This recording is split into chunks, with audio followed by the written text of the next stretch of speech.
हम sir skin के बारे में जानना चाहेंगे। जो कंसेप्ट ऑफ यस स्किन है आयुर्वेद में, उसके बारे में थोड़ा सा बताइए। यस जो भी स्टूडेंट्स है या जो भी नॉर्मल व्यूअर्स है सबको पता है कि स्किन को हम हमारे आयुर्वेद शास्त्र में या जनरली एक हम उसको त्वक या त्वचा बोलते हैं। Yes sir. तो एक स्पेसिफिक हमारा एक वर्ड है स्किन के लिए, त्वचा। और यस। त्वचा जो वर्ड आता है, त्वचा वर्ड आप देखो तो is one of the biggest organ of our body. आप यस सर। देखो कि एक ऑर्गन के रूप में लिया गया है पर्टिकुलरली इस त्वचा को। और त्वचा एक मिरर का काम करती है। आपको मैं बता दूं कि बहुत सारे actors, actresses, models, young girls, young mails अपनी त्वचा को ग्लोरियस बनाने के, उसको ग्लोरी देने के लिए, उसको ग्लैमराइज करने के लिए बहुत सारे चीज करते हैं। मैं देखो, मैं आपके सामने में विदाउट मेकअप कुछ नहीं है, हाँ, स्किन के ऊपर ग्लोरी लग रही है कि नहीं? Yes sir. तो ये कैसे होता है, कैसे मुमकिन है? मैं एक चीज बताता हूं कि जब त्वचा मिरर रिफ्लेक्शन का काम कैसे करती है, तो मैं आपको बता दूं कि आपने कितना भी मेकअप कर लिया, अमिताभ बच्चन को देख लो। अभी जो उसको जब कोविड-19 हुआ था, तो यस उसका सर। एक मैंने छोटा सा वीडियो देख लिया, तो उसकी स्किन के ऊपर उसका रिफ्लेक्शन देख रहा था, उसके मूड के ऊपर। अगर आपका मूड ठीक नहीं है, आपको हेडेक है, आपको बुखार है, या कोई भी छोटी मोटी शारीरिक या मानसिक समस्या है, तो वो आपकी जी। त्वचा के ऊपर रिफ्लेक्ट करती है, आप चाहे कितना भी आप मेकअप कर लो। जी सर। तो त्वचा is one of the biggest mirror of our body. अगर आप फिजिकली वेल नहीं हो, मेंटली वेल नहीं हो, तो वो त्वचा के ऊपर रिफ्लेक्ट अवश्य होता है। अगर आपके सामने कोई आके बैठता है तो उसकी स्किन की ग्लो देख के भी आपको पता लगता है he is having something, some problem, either it is physical और इमोशनल और मेंटल प्रॉब्लम। तो बिल्कुल त्वचा सर। एक बहुत बड़ा ऑर्गन और मिरर रिफ्लेक्शन का काम करता है। तो आयुर्वेदिक के जो भी हमारे जो स्टूडेंट्स देख रहे हैं, तो हमें जो हमारे आयुर्वेद क्षेत्र में जो एक डायग्नोस्टिक टूल के अंदर रखा है, दर्शनम स्पर्शनम प्रश्न, यस सर। तो त्वचा इज वन ऑफ द दार्शनिक टूल। उसको दर्शन करके भी हमें एटलीस्ट पेशेंट का मेंटल मूड है या उसको कुछ फिजिकल कंप्लेंट्स है, तो उसका हमें एक फॉर्मल पता लगता है कि नहीं, उसको there is something is there. Patient को बराबर। देखते ही उसकी स्किन के ऊपर उसका फेस देखेंगे तो भी आपको पता लग जाएगा। तो it's one of the biggest organ. और मैं सबसे ज्यादा इस चीज के ऊपर बताता हूं कि जब त्वचा रोगी के पेशेंट हमारे पास आते हैं, particularly most of the time ऐसा होता है कि they are discarded by the modern और western dermatologist. Yes. Lichen planus है, सोराइसिस है, क्रोनिक एक्जिमा है, या एटोपिक डर्मेटाइटिस है, या ल्यूपस। मैंने ल्यूपस को भी ट्रीट किया है कि वन ऑफ द ऑटोमिन, ये सारे ऑलमोस्ट ऑटोमिन डिसऑर्डर्स है, ऑटोइम्यून। आपको पता है। Yes sir. हाँ? और वो डिस्कार्डेड, क्योंकि वो क्या करते हैं, प्रिस्क्रिप्शन चेंज करते रहे, मेडिसिन तो वही रहती है, वही सेट्रिजिन, वही मिथोट्रिक्सेट, वो प्रोडक्ट का नेम चेंज करते रहते हैं। या कुछ नया एंटी हिस्टामिन आ गया तो वो देंगे, स्टीरॉइड देंगे, एंटीबायोटिक्स, और पॉलीथेरेपी होती है उसकी। और जब वहां से कोई रिजल्ट नहीं मिलता है तो डिस्कार्ड हो गया वहां से पेशेंट, तब पेशेंट हमारे पास आता है, multiple failure of the allopathic medicine. और जब वो हमारे पास आता है तो चलो लेट्स ट्राई आयुर्वेद, तो आयुर्वेद के लिए वो आएंगे हमारे पास। तो हमने उसमें देखा है कि आयुर्वेद नहीं सिर्फ उसको सिम्टोमेटिक रिलीफ देता है, लेकिन मोस्ट ऑफ द केसेस में हमने उसको क्योर भी किया है। बराबर। मतलब एक हमारा लिमिटेशंस रहता है कि हम उसके बारे में ऐसा नहीं बता सकते, वी कैन नॉट क्लेम कि हम क्योर कर सकते हैं, लेकिन डेफिनेटली वो मैं इतने साल के एक्सपीरियंस के बाद तो बता सकता हूं कि जब वो हमारे पास आता है और आयुर्वेद की जो हमारे बताए गए डाइट, लाइफस्टाइल या पंचकर्म ट्रीटमेंट को थरली फॉलो करता है, तो सिम्टोमेटिक रिलीफ तो उसको डाइट लाइफस्टाइल मैनेजमेंट से ही मिल जाती है। लेकिन उसके बाद अगर आप देखो तो उसको मैंने मैक्सिमम केसेस में हमने देखा है कि बहुत अच्छे परिणाम प्राप्त हुए हैं। जी सर। तो this is the strength of Ayurveda. और ये हमारी आयुर्वेद के बताई गई त्वचा की जो एक कॉन्सेप्ट है, उसको हम फॉलो करके हम जाएंगे तो डेफिनेटली रिजल्ट मिल सकता है। बिल्कुल सर। और इसके साथ बराबर। में सर आयुर्वेद में स्किन डिसीज का जो डर्मेटोलॉजी का बहुत विस्तृत वर्णन है, उसके यस, बारे में थोड़ा सा बताइए। देखिए आयुर्वेद में जो स्किन डिसीज है उसको कुष्ठ शब्द से कुष्ठ के चैप्टर के साथ उसको लिया गया है। कुछ महाकुष्ठ है, कुछ क्षुद्र कुष्ठ है, उसके साथ उसमें एक उसकी पैथोलॉजी बनाई गई है कि 3 दोष, वात पित्त और कफ, ये 3 दोष पॉजिटिव फैक्टर्स, यानी उसको निदान सेवन, जो हम निदान सेवन करते हैं, inappropriate food combination, diet, lifestyle, तो पर्टिकुलरली स्किन डिसऑर्डर्स के अंदर ये 3 दोष, कई बार वात कफ, कई बार पित्त वात, कई बार पित्त कफ का इन्वॉल्वमेंट रहता है।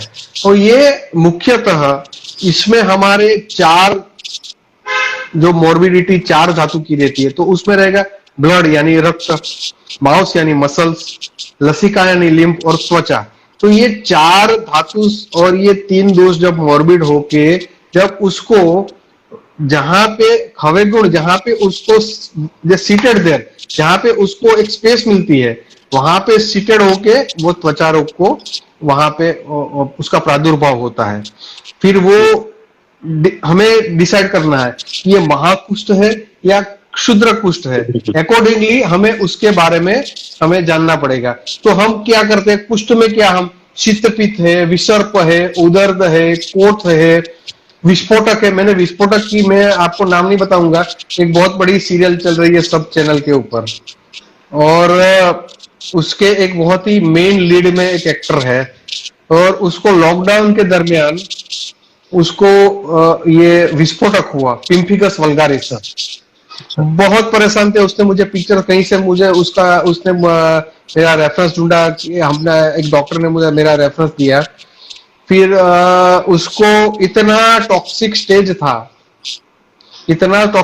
था, मैंने बोला पहले आप एटलीस्ट उसको मिनिमाइज करने के लिए कुछ अच्छे डर्मेटोलॉजिस्ट को दिखा के थोड़ा ट्रीटमेंट प्लान कर लीजिए, क्योंकि उसको पता था कि जैसे ही लॉकडाउन लिफ्ट होगा तो उसको फिर अपना शूटिंग उसका शूट स्टार्ट हो जाएगा, तो वो मेन लीड रोल में था, तो उसकी वहां पे प्रेजेंस की जरूरत थी।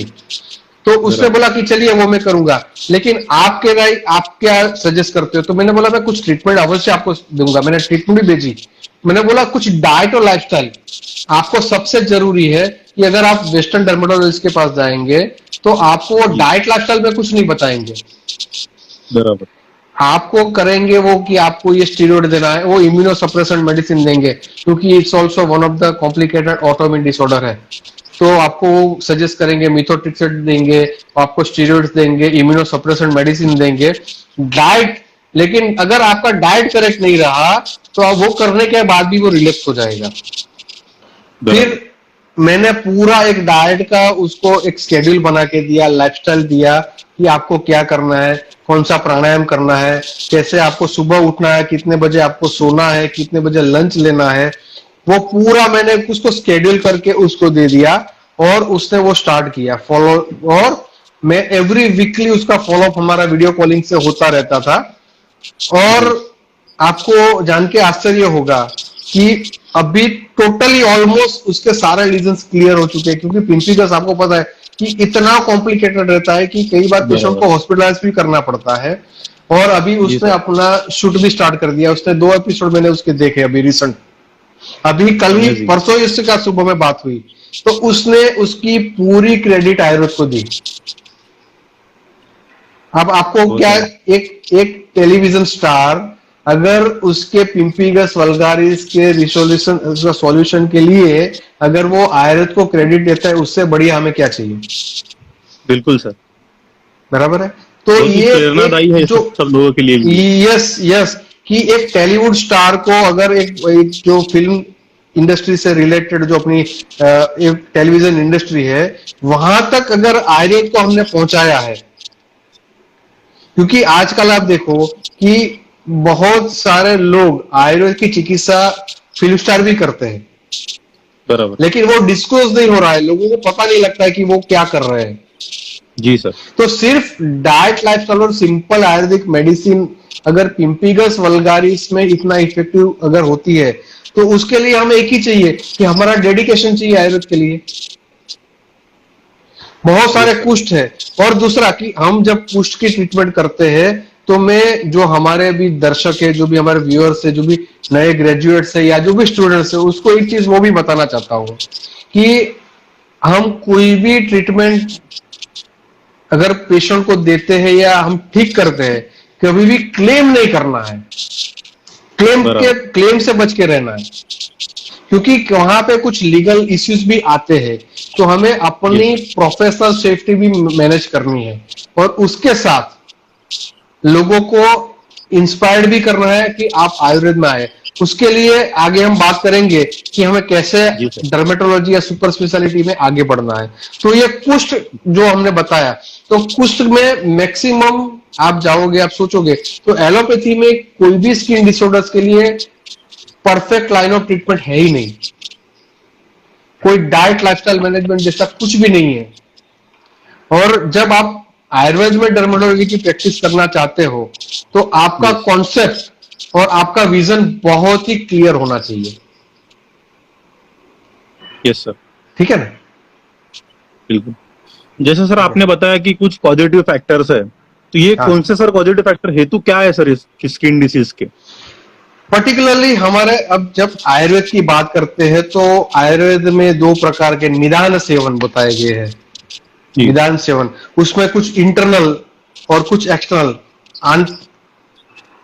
इंटरनल यानी कि कुछ हम ऐसी चीजों का सेवन करते हैं जी जिसे, जो सबसे पहले आता है, आयुर्वेद की बात करते हैं तो उसमें सबसे पहला पॉजिटिव फैक्टर्स आता है तो हमारा डाइट यानी इनएप्रोप्रिएट फूड कॉम्बिनेशन। बराबर। आजकल बहुत ही कॉमन है कि इनएप्रोप्रिएट फूड कॉम्बिनेशन बहुत ही कॉमन है, लोगों को पता ही नहीं है कि क्या डाइट होना चाहिए। हमारे जो पूर्वज थे या हमारे घर में अगर कोई 70+ के एज के कोई भी व्यक्ति हमारे घर में रहेगा तो वो हमें बताएगा। तो डाइटरी आहार जो हमारा कारण inappropriate food combination, that is one of the biggest cause. Internal yes factor में जो बताया कि हम कुछ ऐसी चीजों का सेवन करते हैं तब हमारे इंटरनली जो 3 दोष है और जो 4 धातु मैंने बताई उसका विशेषण होता है। तो ये बराबर। इंटरनल में आता है। एक्सटर्नल में बाह्य डाइटरी थिंग्स, हमारा लाइफस्टाइल। लाइफस्टाइल में भी जो भी मेन चीज आती है कि uneven lifestyle, stress. Stress is one of the biggest positive factor. और सबसे जरूरी आजकल मैक्सिमम स्किन डिसऑर्डर्स, चाहे वो अर्टिकेरिया हो, सिंपल पित्त हो, या जी नॉर्मल इचिंग हो, या जी छोटी सी भी एक स्किन एलर्जिक स्किन प्रॉब्लम्स है, तो मनोदैहिक होते हैं, साइकोसोमेटिक डिसऑर्डर्स रहते हैं। हमें जी सर। सबसे पहले फोकस करना है साइकोसोमेटिक डिसऑर्डर्स के ऊपर, कि कोई भी स्किन डिसऑर्डर्स, आप देखो मैंने ऐसे स्किन डिसऑर्डर्स देखे हैं। मैं एक सोरासिस के पेशेंट की बात करना चाहता हूँ कि उसको मैंने इतनी मेहनत करके ठीक किया, बहुत अच्छा। मैं जब पेशेंट मेरे पास ओपीडी में आता है ना, तो उसको एक चीज सबसे पहले बताता हूँ कि जी आप एक्सपेरिमेंट करने के लिए आए हो या आपको आयुर्वेद में ट्रस्ट है, आपको फेथ है तब आए हो। अगर एक्सपेरिमेंट के बराबर। लिए आए हो तो कंसल्टेशन, पे the consultation fee and go out. एकदम मेरा कॉन्सेप्ट क्लियर है कि एक्सपेरिमेंट के लिए मत आना अगर आपको आगे बढ़ना बराबर। है। और दूसरी चीज कि जो मैं डाइटरी चेंजेस बताऊंगा या जो लाइफस्टाइल डिसिप्लिन बताऊंगा, उसको ये खत्म करने के बाद भी आपको लाइफस्टाइल और डाइट को completely follow through out the life करना है। अगर आपको कंप्लीटली रेमिशन चाहिए तो, अगर आपको रिकरेंस चाहिए, ठीक हो गया, वापस अपने लाइफस्टाइल पे चले जाओगे, वापस आओगे, मैं वही आपको बताऊंगा। बराबर। पैसे आपके जाएंगे, लेकिन मुझे मेरी क्रेडिट बहुत प्यारी है, क्रेडिट के साथ मैं कभी कॉम्प्रोमाइज नहीं करता हूं। तो हमारा सबसे जरूरी चीज है कि डाइटरी, लाइफस्टाइल, फिर कुछ कंटेजियस डिसऑर्डर्स रहते हैं उसमें कॉन्टेक्ट, संक्रमण, वो भी एक यस पॉजिटिव फैक्टर में आता है। फिर आता है हेरिडेटरी, प्रकृति दोषा, जीनेटिक। सम स्किन डिसऑर्डर्स आप देखो तो जीनेटिकली, अगर आपके फैमिली में, आपके मैटरनल साइड पे या पैटर्नल साइड पे अगर आप विटिलिगो में आपको मिलेगा, यस सर। अगर आप सफेद दाग की ट्रीटमेंट अवश्य करोगे तो मैक्सिमम पेशेंट में आपको कहीं ना कहीं कोई ना कोई फैमिली हिस्ट्री मिलेगी। जी सर। तो ये सारे हमारे जो जो फैक्टर्स है, तो मेन तो हमें सबसे जरूरी क्या है कि इनएप्रोप्रिएट कॉम्बिनेशन, आप पेशेंट को टाइम देना जरूरी है। स्किन डिसऑर्डर्स के पेशेंट आएंगे आपके पास तो उसको टाइम देना बहुत जरूरी रहता है to find out the positive factors. दूसरी चीज कि स्किन डिसऑर्डर्स के जब पेशेंट आएंगे, जो भी पेशेंट मरीज आपके पास आएंगे, तो उसको अगर आप देखोगे तो उसके फैमिली में भी लोग इग्नोर करते हैं, उसको अवॉइड करते हैं, क्योंकि उसकी कुछ रिस्क कंप्लेन अगर फैक्टर रहता है क्रॉनिक है, बराबर। हाँ, कोई उसकी क्रॉनिक प्रॉब्लम है, ईचिंग तो उसको परमानेंट रहेगी, तो लोग बोले यार ये तेरा रोज का है, तो उसके फैमिली में भी लोग अवॉइड करेंगे। दूसरे वो डर्मेटोलॉजिस्ट के पास जाएंगे तो वो लोग उसको टाइम नहीं देंगे, उसका सिंपल फोकस रहता है कि उसको क्या प्रिस्क्रिप्शन देना है, 5 या 10 मिनट के अंदर उसको प्रिस्क्रिप्शन देके उसको बोल देते कि ये दवाई ले लो, हफ्ते के बाद मुझे वापस दिखाना। तो उसको सबसे बड़ा प्रॉब्लम क्या रहता है, इंफेरिटी कॉम्प्लेक्स आती है पेशेंट को कि मुझे कोई सुनता नहीं, मेरी कंप्लेंट्स को कोई गौर नहीं करता है। बराबर। तो हमें आयुर्वेदिक फिजिशियन को जब हमारे पास आएंगे तो उसको टाइम देना जरूरी है। मैं करीबन 1 से 1.5 घंटा पेशेंट को देता हूं, एक पेशेंट को मिनिमम, उसकी पूरी लाइफस्टाइल, उसका पूरा डाइट, उसका पूरा विवरण मैं सुनता हूं, उसकी जो भी छोटी मोटी चीजें उसको मैं सुनता हूं। पहले we need to become a good listener. बराबर। उसको सुनो, उसको सुनने से भी उसको 40% रिलीफ हो जाएगी कि डॉक्टर साहब ने मुझे सुना ठीक से। सुना।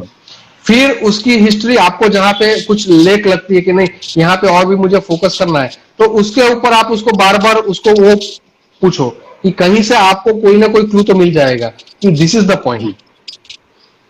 और फिर वहां से आपको निदान सेवन या डाइट या लाइफस्टाइल में कहीं पे भी कुछ भी गड़बड़ी है तो आपको पता लग जाएगा।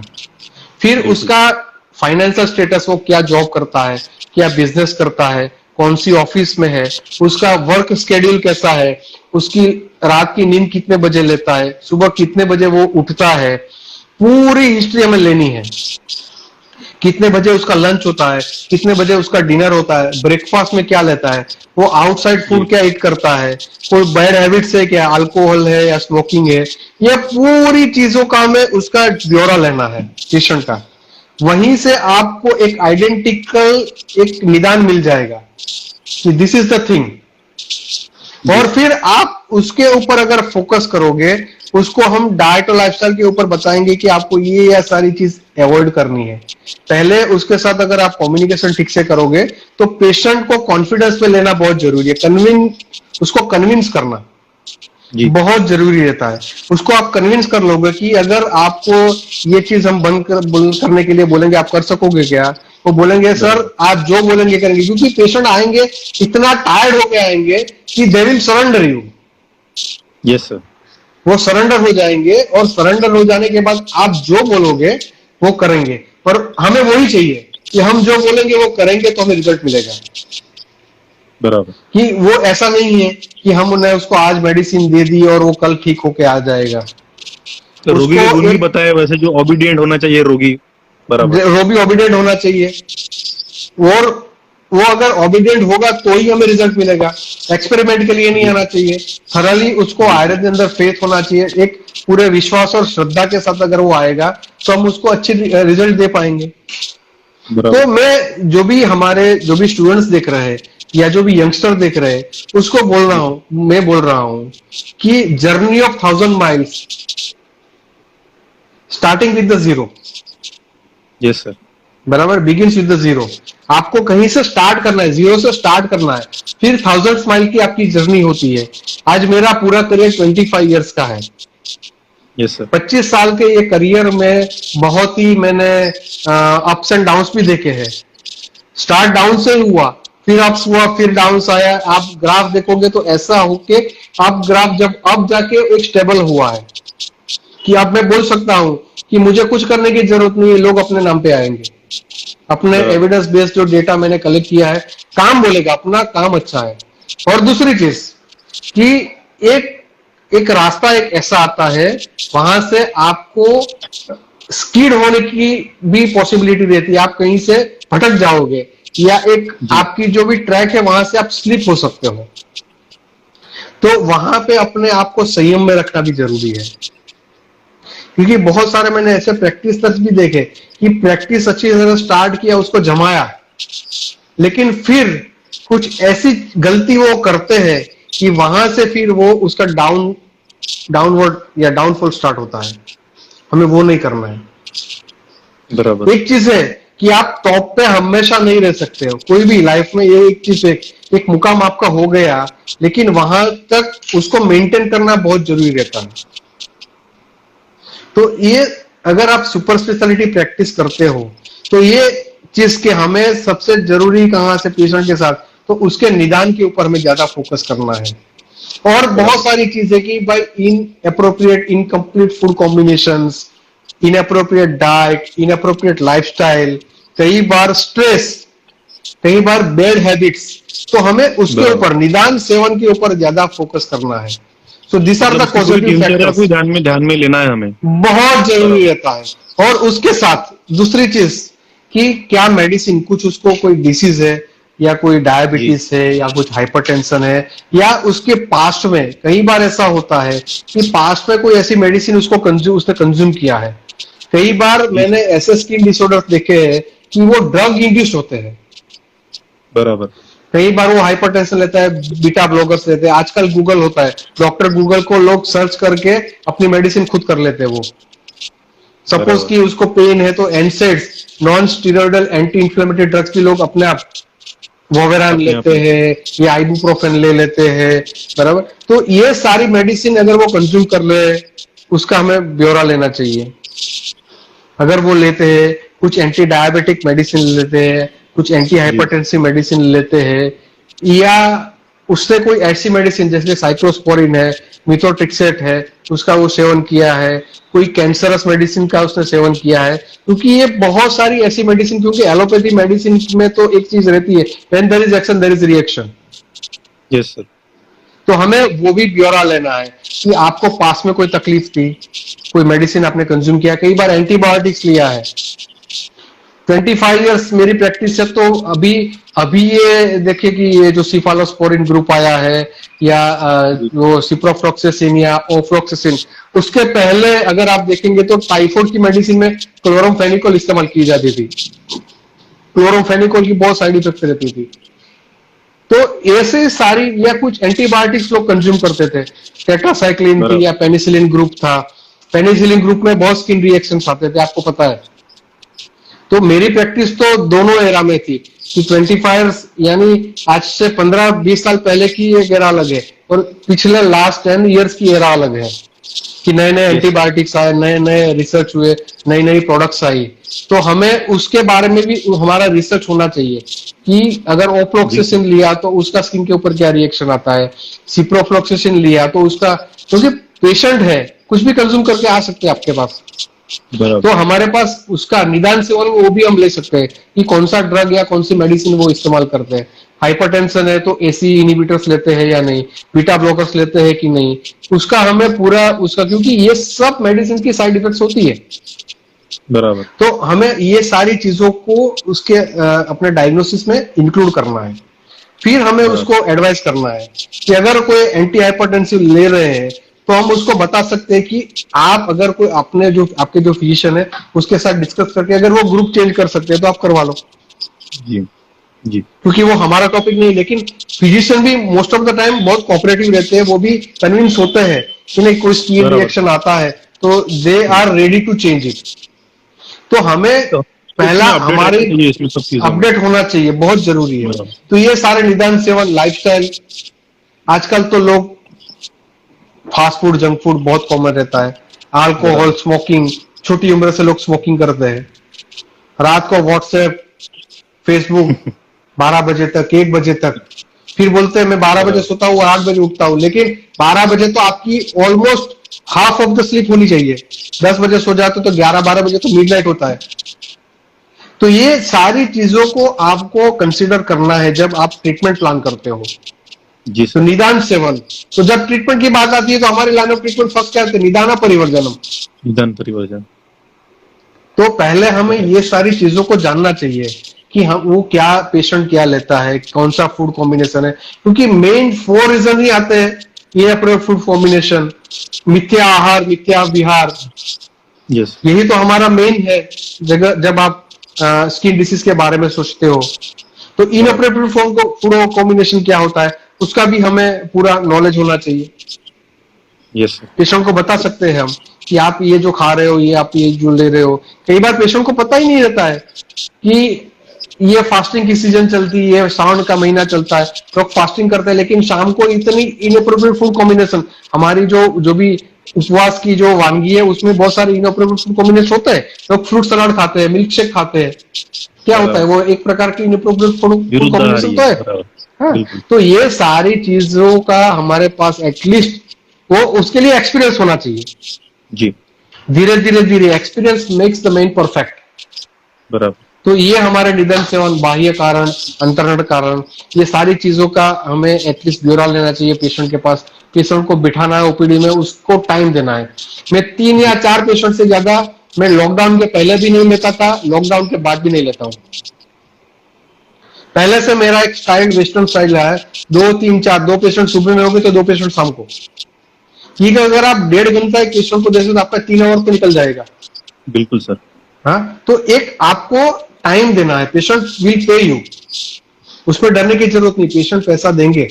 मनी इज द आउटकम है, एक एक बाई प्रोडक्ट से अगर आप डेडिकेटेडली सेकेंडरी, वर्क करोगे, यस, सेकेंडरी है, बाई प्रोडक्ट से आप वर्क करोगे तो मिलेगा ही आपको। लेकिन आजकल क्या है कि हमारे बच्चों में, जूनियर्स में क्या है कि उसको एकदम जल्दी ही टॉप पे पहुंचना है, बिल्कुल, वो एक सबसे बड़ी कमजोरी है।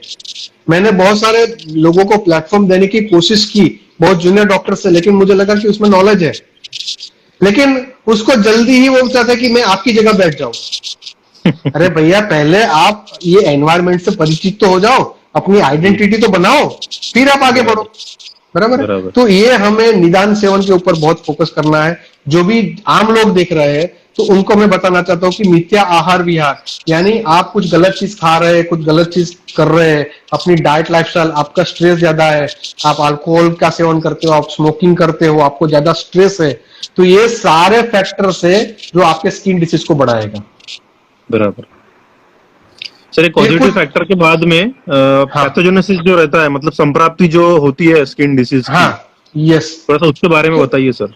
तो मैंने बताया कि ये सारे जो भी निदान सेवन होते हैं तो वो जी, 3 दोष, वात पित्त और कफ। जी, पर्टिकुलरली मैं सोरासिस की बात करता हूं तो उसमें वात और कफ, ये दोनों का बराबर, इन्वॉल्वमेंट रहता है कि उसमें ड्राइनेस बराबर, आती है, ईचिंग होती है। फिर लेटरल पित्त का भी प्रादुर्भाव होता है, क्योंकि जब क्रॉनिक होता जी, है तो अगर आप लेसन देखो तो उसमें बर्निंग भी होता है। तो ये बराबर, 3 दोष मैंने 4 धातु बताई कि त्वचा, रक्त, मांस और लसिका, ये 4 जैसे, धातु का वहां पे जब वो होता है विशेषण होता है, तो ये 3 दोष और 4 धातु मिलके जो सब एक 7 ये 7 फैक्टर्स रहेंगे, तो वो जब जी, मॉर्बिड होंगे, तो जब उसको जहां पे वीकनेस, जहां पे खवे गुण मिलेगा वहां पे वो सीटेड होते हैं, और फिर जी, वो जो जितनी उसकी तीव्रता, दोष दुष्य की जो संरचना होती है, जितनी तीव्रता के होती है उसके अनुसार, कहीं पे महाकुष्ठ करेंगे, वहां पे कहीं पे क्षुद्र कुष्ठ शुगर, होगा, तो उसकी तीव्रता कितना, उसका मॉर्बिडिटी कितनी है, कितनी तीव्रता बराबर, है, उसके अनुसार वो बराबर, स्किन डिसीज वहां पे प्रोड्यूस करेंगे। तो ये हमारी संप्राप्ति हुई। बराबर। सर, इसके बाद में जो मैनेजमेंट आता है, मतलब जो हम हाँ ट्रीटमेंट प्लान करते हैं, वो किस आधार से हाँ, करते हैं सर प्लानिंग? तो मैनेजमेंट में सबसे पहला जो मैंने बताया कि हमें पहले पॉजिटिव फैक्टर्स के ऊपर ही फोकस करना है। हमारे अगर, क्योंकि निदान शब्द दो तरीके से हम यूज करते हैं। फर्स्ट जी, निदान यानी पॉजिटिव फैक्टर्स,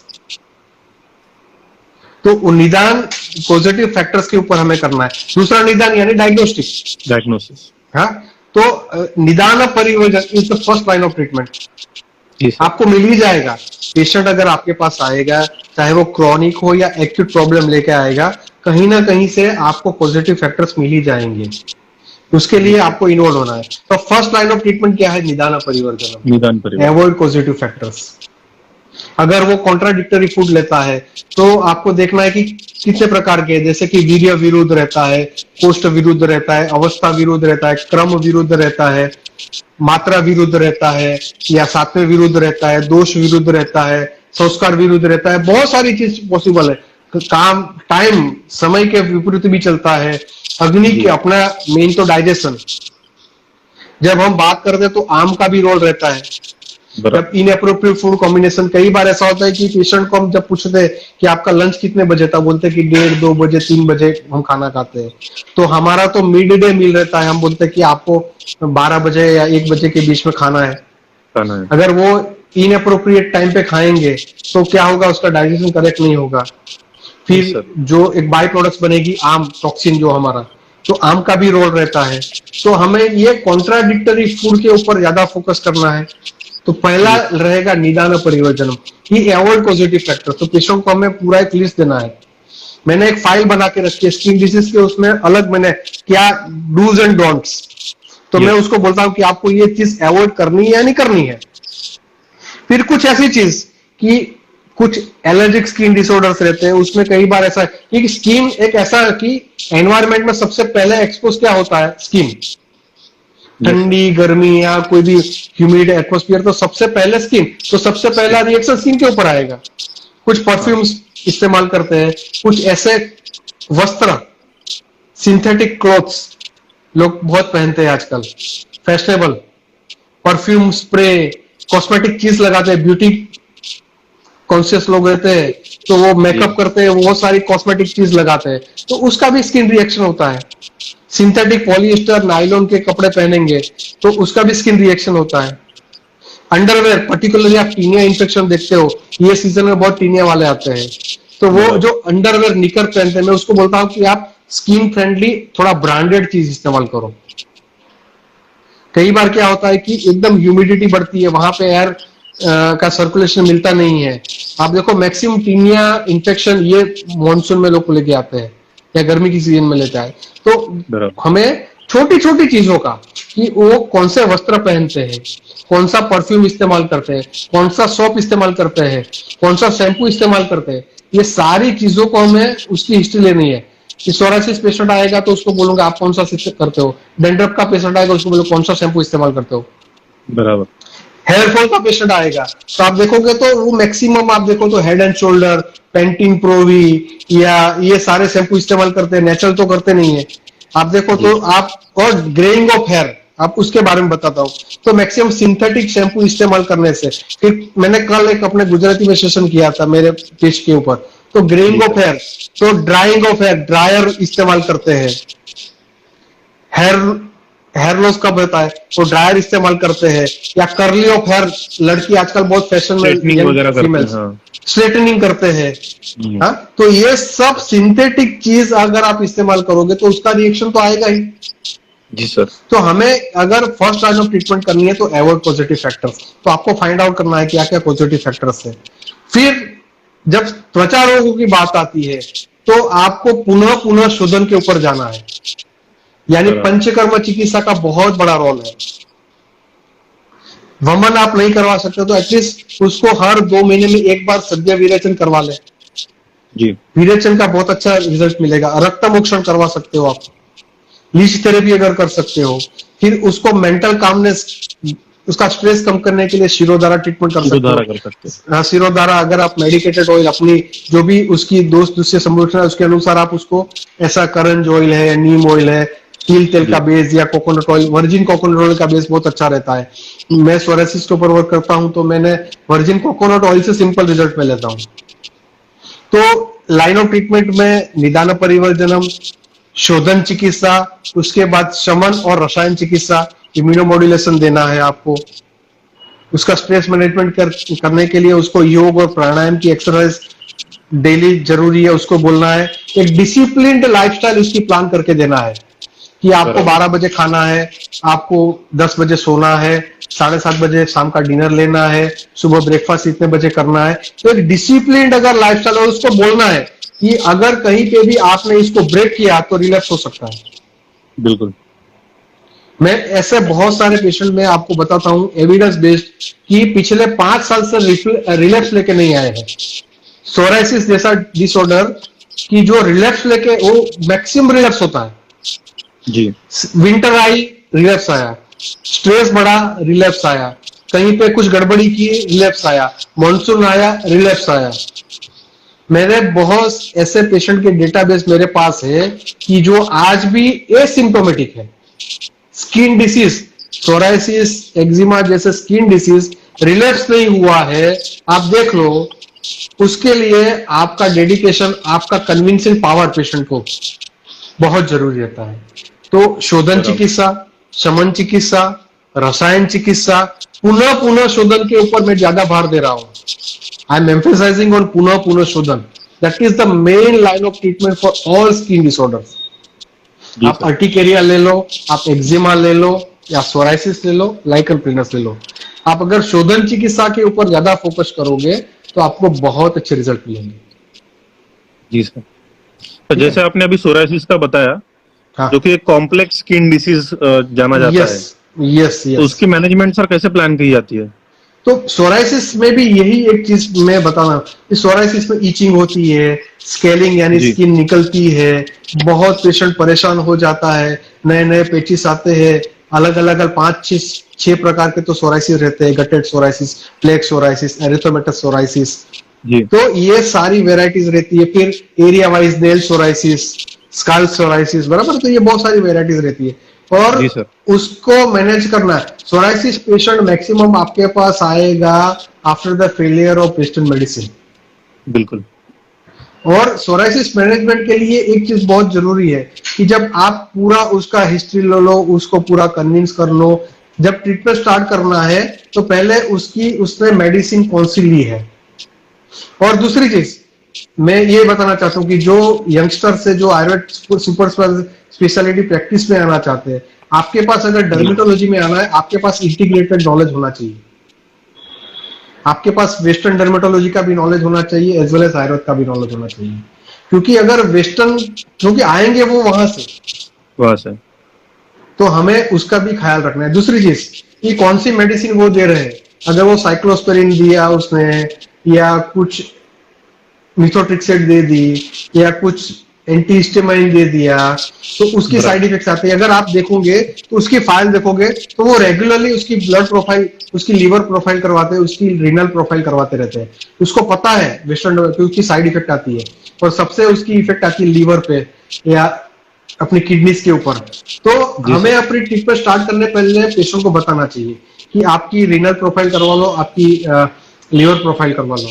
क्योंकि उससे क्या होता है कि उसको वो दवाई की कोई साइड इफेक्ट्स आई है तो हम उसको बता सकते हैं कि this is due to this allopathic medicine.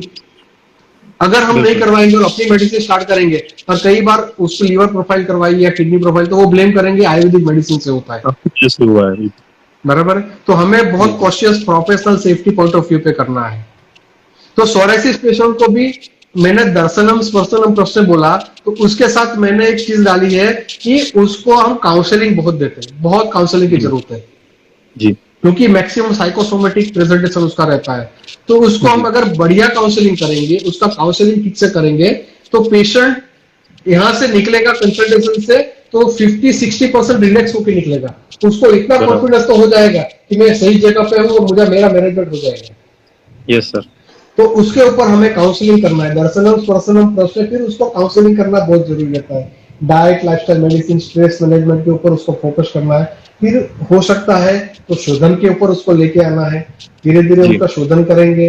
Patient मेरे तो ओवरसीज में, स्पेन में पेशेंट है मेरा, कोलंबिया पेशेंट है, यूएस में, तो उसको कैसे, तो वो जब मेरे पास यहाँ पे आया है या फिर यहाँ से जब मैं उसको मेडिसिन भेजता हूँ, तो उसको मैं सद्य विरेचन के लिए मेडिसिन दे देता हूँ. उसको बोलता हूँ कि एटलीस्ट 1.5 से 2 महीने में आपको ये टैबलेट लेनी है, इससे आपको क्लींजिंग होगा. तो उसको मैंने संशोधन पहले से दे रखा है कि आपको ये पोस्ट विरेचन, पोस्ट ऑपरेटिव आपको ये डाइट करना है. तो उससे क्या फायदा होता है कि उसका शोधन होता रहता है. शोधन होता रहता है तो उसको अपना रिजल्ट कंटिन्यू रहता है. बिल्कुल. और डाइट लाइफस्टाइल जो बताएंगे तो वो उसको बोलता है कि आपको थ्रू आउट द लाइफ उसको मैनेज करना है. तो उसको आपको एक करना बेस्ट रिजल्ट मिलेगा कि पेशेंट, अभी मेरा एक मैड्रिड में पेशेंट है, अभी लॉकडाउन की वजह से मैं उसको मेडिसिन नहीं भेज पाया. पिछले 4 साल से वो एसिम्प्टोमेटिक है, लेकिन he is in my touch. उसका व्हाट्सएप आता रहता है. मैंने उसको बोला डाइट और स्ट्रेस मैनेजमेंट को वर्कआउट करो. और दूसरी चीज कि मैंने उसको इम्यूनिटी के लिए कुछ चीज मैंने उसको बोला कि आप घर में हल्दी रखना है, आपको जिंजर पाउडर रखना है. तो उसका पूरा परिवार, ये कोविड-19 Madrid is one of the hot spot in the world. बराबर. कोविड-19 में उसके बावजूद वो, उसकी वाइफ और उसकी किड, 6 महीने की, उसकी 3-4 महीने की लड़की थी, अभी 6 महीने की हुई, तो पूरा परिवार कोविड-19 से मुक्त हुआ.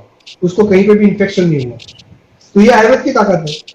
बिल्कुल सर। उसको मैंने बोल दिया कि आपको ये करना है, तो उसने उसको उसको मैंने बोला कि आपको नाश लेना है, आपको नशे करना है। वो यहाँ आया तो उसको पता नशे का है, तो उसने वो किया, उसने वो बराबर। गर्गलिंग किया, और जो मैंने उसके घर के अंदर बताई वो मेडिसिन उसने इस्तेमाल की, सिंपल टर्मरिक सूट। और पूरा परिवार आज ये कोविड की जो इतनी कॉम्प्लिकेटेड सिचुएशन थी मैड्रिड में, स्पेन में, और वो पूरा परिवार बच गया। मतलब तो उसकी उससे ओवरऑल पूरी, इम्यूनिटी डेवलप हो गई है वहां पे आपकी। यस, वहां पे हो गई। और उसकी क्रेडिट उसने हैरत को ही दी कि आपने बहुत अच्छा होम रेमेडीज हमें सजेस्ट किया, कि जिसकी वजह से मैं और मेरा परिवार इतनी कॉम्प्लिकेटेड कंडीशन के बावजूद हम लोग सुरक्षित रहे। दैट जी is the sir. Strength of Ayurveda. तो बिल्कुल। ये जब सोराइसिस की बात आती है तो काउंसलिंग, निदान परिवर्जनम, शोधन चिकित्सा, शमन चिकित्सा और रसायन चिकित्सा, इतना आप करोगे, बहुत बहुत अच्छे रिजल्ट, और आपको लॉन्ग टर्म रेमिशन देगा। जी सर। जैसे और अभी सर एक्सटर्नल, आपने।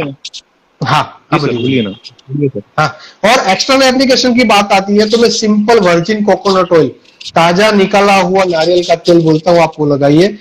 बहुत ही जी। अच्छा एंटी इंफ्लेमेटरी, उसके अंदर मीडियम चेन फैटी एसिड आते हैं, एक प्रकार का एंटीऑक्सीडेंट, एंटी इंफ्लेमेटरी प्रॉपर्टीज रहती है, बहुत अच्छा रिजल्ट देता है, कुछ करने की जरूरत नहीं है। सिंपल वर्जिन कोकोनट ऑयल भी बहुत अच्छा रिजल्ट देता है सोराइसिस में। तो जी सर। ये उसके लिए आपको, ये अगर मैंने आगे भी एक टॉक में बोला था कि आपको jack of all master of none नहीं, जैक जी of sir. All master of one बनना है। बिल्कुल। एक मास्टर ही आपके पास होनी चाहिए जिसके लिए आप पूरे विश्व में सुविख्यात होना चाहिए। और इट जी इज सर। Not easy. मैंने बोला ना कि journey of 1000 mile begins with zero. Zero. आपको शुरुआत करनी है। बिल्कुल सर। तो जो पेशेंट देख रहे हैं उसको भी बोल रहा हूं कि आपको कोई भी कॉम्प्लिकेटेड स्किन डिसऑर्डर है, आपको डरने की जरूरत नहीं है। आपने जर्नी स्टार्ट की है, लेकिन जब आप आयुर्वेद में आएंगे तो आपका जीरो से स्टार्ट होगा। और आप जीरो से अगर आयुर्वेद पर फेथ रखोगे, अच्छे आयुर्वेदिक फिजिशियन को दिखाओगे, आपको डाइट लाइफस्टाइल मॉडिफिकेशन के जो बारे में बताया जाएगा उसको आप थरली फॉलो करोगे, जो शोधन चिकित्सा, पंचकर्म चिकित्सा, उसको आप फॉलो करोगे, स्ट्रेस मैनेजमेंट करोगे, तो आपको अवश्य बहुत अच्छा रिजल्ट मिलेगा। बिल्कुल उसमें सर। कोई शक की गुंजाइश नहीं है। ठीक है ना? सर जैसे कि अभी आपने मॉडर्न मेडिसिन का नॉलेज जरूरी है ऐसा बोला, तो ट्रीटमेंट जब हम प्लान करते हैं इंटीग्रेशन करके, हम अगर इंटीग्रेशन ट्रीटमेंट अगर प्लान करते हैं मॉडर्न मेडिसिन का और आयुर्वेद का, तो ये किस हद तक सर यूजफुल होता है उसमें पेशेंट में? मैंने तो बहुत सारे, नितिन जी, ऐसे पेशेंट्स ट्रीट किए हैं कि उसको मैंने फ्रॉम डे वन जब मेरे पास है तब से मॉडर्न मेडिसिन ही बंद करवा दिया है। चाहे वो साइक्लोस्पोरिन ले रहे हैं, चाहे वो मिथोट्रिक्सेट ले रहे हैं, मैंने उसको बोला कि अगर आप आयुर्वेद में आना चाहते हो, आपको इसकी जी। आवश्यकता नहीं है। बराबर। बहुत लोग प्रश्न करते हैं कि आप उसको टैपर्ड कर लेते हो फिर रिलैप्स आता है, तो मैं पेशेंट को बोलता हूँ कि थोड़ा अगर फ्लेयर आएगा तो डरो मत, बराबर। थोड़ा फ्लेयर आएगा। अगर आपको कहीं ना कहीं इसको स्टॉप तो करना है, कंटिन्यू तो कम आप लाइफ टाइम तो नहीं ले सकते ये सब चीज, तो कहीं ना कहीं जब भी आप विड्रॉ करोगे तो आएगा आपको रिलैप्स। बराबर। तो अगर आप अभी बंद कर दोगे, थोड़ा रिलैप्स आएगा, तो हम उसको लंघन चिकित्सा उसको देंगे, उसका काउंसलिंग ठीक से करेंगे, स्ट्रेस मैनेजमेंट उसको कन्विंस करेंगे, उसका थोड़ा जी। धीरज रखने को बोलेंगे, तो धीरे धीरे जी वो सर। फ्लेयर भी सबसाइड हो जाएगा। उसको बोलते हैं कि आयुर्वेदिक चिकित्सा है, थोड़ा टाइम लगेगा, लेकिन आपको रिजल्ट मिलना स्टार्ट हो जाएगा। जी। और उसको धीरे धीरे अगर हम फिर शोधन पे लेके आएंगे तो उसका रिजल्ट इतना अच्छी जल्दी आएगा कि फिर पेशेंट कन्विंस हो जाएगा कि नहीं। तो मैंने तो इंटीग्रेटेड की भी बात इसमें इसलिए नहीं की। इंटीग्रेशन किस लिए? डायग्नोस्टिक चीज के लिए, बराबर। कि अगर वो वेस्टर्न डर्मेटोलॉजिस्ट के पास होके आएगा तो हमारे पास उसका नॉलेज, कौन सी मेडिसिन उसने दिया है, साइक्लोस्पोरिन है तो उसकी क्या साइड इफेक्ट है, या मिथोट्रिक्सेट है तो उसकी क्या साइड इफेक्ट्स है, या कोई प्रकार का टॉपिकल क्रीम या ऑइंटमेंट लोशन लगा रहा है तो उसकी क्या साइड इफेक्ट्स है, तो जी। अंथ्रालिन लगा रहा है या कोल्टार लगा रहा है तो उसका क्या साइड इफेक्ट्स है। ये सारी चीजों का नॉलेज हमारे पास होना चाहिए, जी सर। तब जाके हम पेशेंट को अच्छी तरह कन्विंस कर पाएंगे। और पेशेंट को कन्विंस करने के बाद वो हमारी लाइन ऑफ ट्रीटमेंट पे आएगा, फिर डरने की जरूरत नहीं, फिर आपको कॉन्फिडेंटली उसको ट्रीट करना है, तो रिजल्ट अवश्य मिलेंगे। एलोपैथी में सर जो स्टेरॉइड्स और इम्यूनोसप्रेसेंट्स ज्यादा यूज करते हैं, ये स्किन डिसीज के मैनेजमेंट के लिए, तो वो किस हद तक सही है सर? एक्चुअली मैंने बोला ना पहले कि उन लोगों के पास there is no line of treatment. Yes. उसका जो रहता है फोकस टेम्परली सबसाइड करते हैं डिसीज को, और वापस आता है तो पेशेंट वापस चला जाता है। तो अगर जो दर्शक, जो आम लोग देख रहे हैं, उसको मैं बोलना चाहता हूं कि अगर आपको कोई भी skin disorder, either lichen planus है, सोराइसिस है, या कोई भी है जी, एकदम एक्यूट टॉक्सिक है, तो आप टेम्परली एलोपैथी मेडिसिन ले सकते हो। लेकिन अगर आपको लॉन्ग टर्म रेमिजन में जाना है तो Ayurveda is the only best solution. और आप सपोज कि आपने लिया इम्यूनोसप्रेसेंट लिया या एंटीहिस्टामाइन लिया, स्टेरॉइड लिया, डरने की जरूरत नहीं है। हम उसको टैपर्ड कर सकते हैं। टैपर्ड करने के बाद आप switch over to complete ayurvedic treatment, फिर आपको वो ट्रीटमेंट की बिल्कुल भी आवश्यकता नहीं रहेगी। क्योंकि मेरे पास आज जितने भी सोराइसिस या लाइकन प्लैनस या ऑटोइम्यून डिसऑर्डर्स के पेशेंट्स हैं, मैंने टोटली उसको आयुर्वेद पे रखा है और बहुत अच्छे रिजल्ट आ रहे हैं। मैं कॉन्फिडेंटली ट्रीट कर रहा हूँ और बिल्कुल भी डर नहीं रहा हूँ। उसको टोटली विड्रॉ करवा के आयुर्वेद पे लेके आता हूँ और बहुत बढ़िया रिजल्ट आते हैं। सर इसमें हम सर एविडेंस बेस कैसे अप्रोच कर सकते हैं, मतलब अपने केसेस कैसे प्रेजेंट कर सकते हैं? बहुत अच्छा, स्किन डिसीज के लिए बहुत अच्छा क्वेश्चन है। स्किन डिसीज एविडेंस बेस बनाना बहुत इजी रहता है। आपके पास विटिलिगो का पेशेंट आया, बिफोर ट्रीटमेंट आप पिक्चर ले लीजिए। आपके पास सोराइसिस का पेशेंट आया, बिफोर ट्रीटमेंट आप पिक्चर लीजिए। ट्रीटमेंट प्रोटोकॉल लंबा चलता है, ड्यूरिंग ट्रीटमेंट आप ले सकते हो। फिर जब जब उसको रेमिजन आपको रिजल्ट लगता है तो बिफोर, ड्यूरिंग और आफ्टर ट्रीटमेंट के पिक्चर्स निकालते रहो। बहुत आपके पास एविडेंस बेस हो जाएगा। पेशेंट का डेटा कलेक्शन करते रहो। पेशेंट को ठीक किया, उसका अच्छा रिजल्ट मिला तो उसको आप वीडियो ले लो, वीडियो टेस्टिमोनियल आप ले सकते हो। तो ये बहुत अच्छा है। कोई भी डिसीज, स्किन डिसऑर्डर तो विजिबल रहता है, स्किन के ऊपर विजिबल लेजन्स रहते हैं। तो आप बिफोर आफ्टर ट्रीटमेंट पिक्चर ले लो, उसका वीडियो ले लो, डेफिनेटली आपको बहुत अच्छे एविडेंस बेस, आपके पास एक डेटा कलेक्शन होगा। फिर आप उसको अपने एक साइंटिफिक रिसर्च में भी इस्तेमाल कर सकते हो। आप अपना प्रोफेशनल वो करना चाहते हो तो प्रोफेशनली भी उसका मार्केटिंग के लिए भी इस्तेमाल कर सकते हो कि देखिए मेरे पास ये पेशेंट, उसको ये मैंने ठीक किया। अगर आपके पास, आप लाउडली बोल सकते हो कि मैंने ठीक किया। अगर आपके पास एविडेंस रहेंगे तो आप लाउडली बोल सकते हो कि ये आयुर्वेद से मेरे पेशेंट ठीक हुए हैं, तो आप ले लो। मैंने कोविड के 10 पेशेंट्स अभी ट्रीट किए हैं, तो मैंने कुछ पेशेंट्स के वीडियो ले लिए, उसके पॉजिटिव टेस्ट और नेगेटिव टेस्ट के रिपोर्ट्स मैंने ले लिए। तो हमारे पास एक एविडेंस रहेगा कि कोविड की ट्रीटमेंट आयुर्वेद से होती है। जी। तो एविडेंस बेस बनाना बहुत इजी है, वो डर्मेटोलॉजी में तो बहुत इजी है। जी सर। एक सर व्यूअर ने हमारे क्वेश्चन पूछा है सर कि पुनः पुनः शोधन कैसे करते हैं और स्किन डिसीज में मतलब रोग की अवस्था पर कैसे ये अप्लाई किया जाता है? देखिए, जब पेशेंट आएगा तो साम अवस्था में ही आएगा, हमारे पास साम अवस्था में आएगा, उसको निराम करना है। वो निराम करने के बाद हम जब उसकी शोधन चिकित्सा, विरेचन करो, रक्त मोक्षण करो, कोई वमन भी करवाता है। मैं वमन बहुत कम करवाता हूँ, मैंने ऑलमोस्ट पिछले 5 साल में तो एक भी वमन नहीं करवाया है। तो एक बार आप विरेचन करवा दो, फिर पेशेंट को आप सद्य विरेचन आप करवा सकते हो।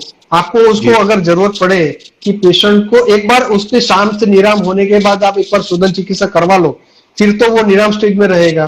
फिर हमें उसको prevention of the relapse of the disorder, तो उसके लिए शोधन करना जरूरी है। तो सद्य विरेचन आप करवाते रहोगे तो उसमें आपको कोई डिसीज कंडीशन की जरूरत नहीं है, क्योंकि पेशेंट नॉर्मल होता जा रहा है, उसकी सिचुएशन नॉर्मल होती जा रही है।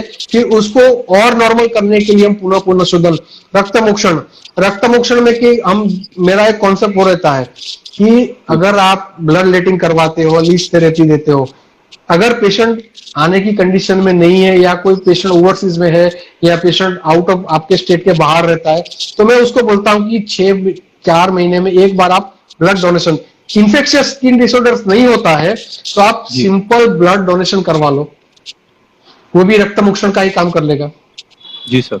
तो हमें हमारी युक्ति व्यापाश्रय चिकित्सा को इस्तेमाल करना है। हर चीज के लिए हमें शास्त्र के ऊपर निर्भर नहीं रहना चाहिए, क्योंकि हमारा शास्त्र लिखा गया है 5000 साल पहले, उसमें भी लिखा है कि देश वही काल को आपको प्रयोजना है। बराबर। तो हमें युक्ति व्यापाश्रय चिकित्सा, हमारी आइडियोलॉजी, हमारी इंटेलेक्चुअल प्रॉपर्टीज, हमारी इंटेलेक्चुअल को इस्तेमाल करना है, तभी जाके आप पेशेंट को अच्छी तरह से ट्रीट कर पाओगे। फिर आजकल जब मैं पोस्ट डालता हूँ फेसबुक के ऊपर, बहुत सारे सीनियर्स भी पूछते हैं मुझे कि लाइन ऑफ ट्रीटमेंट बताओ। बराबर। अब फेसबुक है या ट्विटर है या आप कोई भी सोशल मीडिया पे पब्लिक वो डोमेन प्लेटफॉर्म में नहीं है। ट्रीटमेंट डिस्कशन बराबर। करना मैं उसको बिल्कुल इनएप्रोप्रिएट मानता हूं। लोग बोलते बराबर। हैं कि वो ऐसा बोलते हैं कि आपकी ट्रीटमेंट डिस्कस हो जाएगी, बिल्कुल नहीं। मैं बोल रहा हूं, मैं अश्वगंधा देता हूं, मैं मंजिष्ठा देता हूं, मेरी मेरी ये सोनोटेल है, मेरी प्रोडक्ट्स है, तो उसके ऊपर पूरे इंग्रेडिएंट्स मैंने लिख के रखे हैं कि उसमें क्या होता है। ये जी मेरी प्रोडक्ट है, तो उसमें पूरे जी सर। इंग्रेडिएंट्स उसके ऊपर लिख के रखे हैं। मैं डिस्कस करता हूं उसमें क्या करना है, कुछ नहीं है। जी मैं कुछ नया तो देता नहीं हूं, वही देता हूं कि जो हमारे शास्त्र में बताया गया है स्किन के लिए, वही मैं देता हूं। उसको मैं उसके अंदर मैंने डाल रखा है सोनामुखी, जी एक लेक्सेटिव रहता है, तो ये पेशेंट लेगा दिन में 2 बार, उसको मोशन अच्छा हो ही जाएगा। उसके मैंने बराबर। उसके अंदर त्रिफला डाल के रखा है, रिजल्ट मिलेगा। पुनः पुनः शोधन वैसे भी होता रहेगा। आप मेडिसिन प्लान करो तब भी वो लगाओ, एक इंटेलेक्चुअल आप लगाओ कि उसको हमें बराबर। शोधन चिकित्सा करवानी है। तो पेशेंट अगर वो ब्लड लेटिंग नहीं करवाएगा, विरेचन, तो हमारी मेडिसिन से तो हो ही जाएगा उसको, हो ही जाएगा। पुनः जी पुनः सर। शोधन होता ही रहेगा उसको। तो जी वही सर। लाइन ऑफ ट्रीटमेंट है, पुनः पुनः शोधन। तो उसमें हमें फिर हर चीज पे अपनी एक जो युक्ति वापासर चिकित्सा है उसको आप लगाते रहो, तो आपको अच्छा जी रिजल्ट। और पेशेंट के टच में रहना है। अगर पेशेंट जी ओवरसीज में है तो महीने में एक बार उससे बात कर लो। अभी तो व्हाट्सएप है, आप बात कर सकते हो। और पेशेंट बहुत कोऑपरेटिव रहते हैं। स्किन डिसीज के पेशेंट तो बहुत ही कोऑपरेटिव रहते हैं कि वो जानते हैं कि मेरा आयुर्वेद के अलावा कोई सॉल्यूशन नहीं है, तो वो आपको बिल्कुल। बहुत कोऑपरेट करेंगे। और उसके हिसाब से आप अगर उसके साथ कम्युनिकेशन करोगे तो बहुत अच्छा रिजल्ट मिलेगा आपको। मुझे लगता है सर वो जो वैद्य मयूर ने क्वेश्चन पूछा है, मयूर जी ने, रोल हाँ, ऑफ लीच एंड सीरावेद, वो भी कवर कर लिया आपने।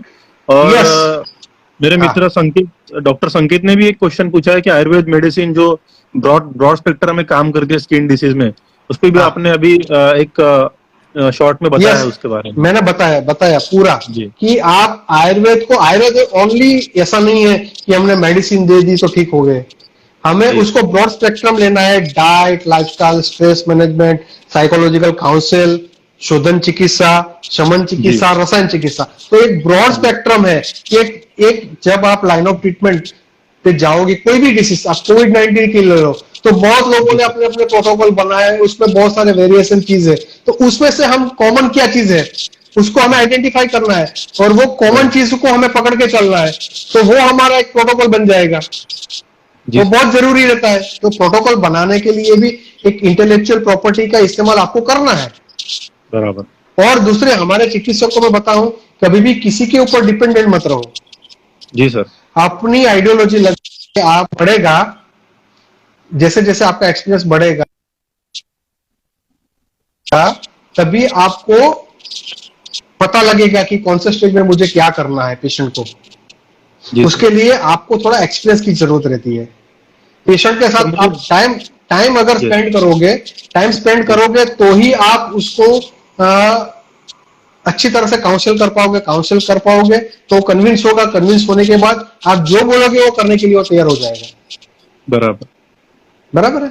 मुझे सर बहुत सारे जूनियर्स के भी डीएम आए, मैसेजेस आए हाँ। कि अगर हमें स्किन डिसीज में प्रैक्टिस करना है हम्म, और अच्छा डर्मेटोलॉजिस्ट, आयुर्वेद डर्मेटोलॉजिस्ट सक्सेसफुल अगर बनना है, तो हम्म। कौन से बुक फॉलो करने हैं और कौन सी पाथ फॉलो करनी, जैसे कि आप जैसा बना जाए, मतलब आपके आपके रास्ते पे चला जाए।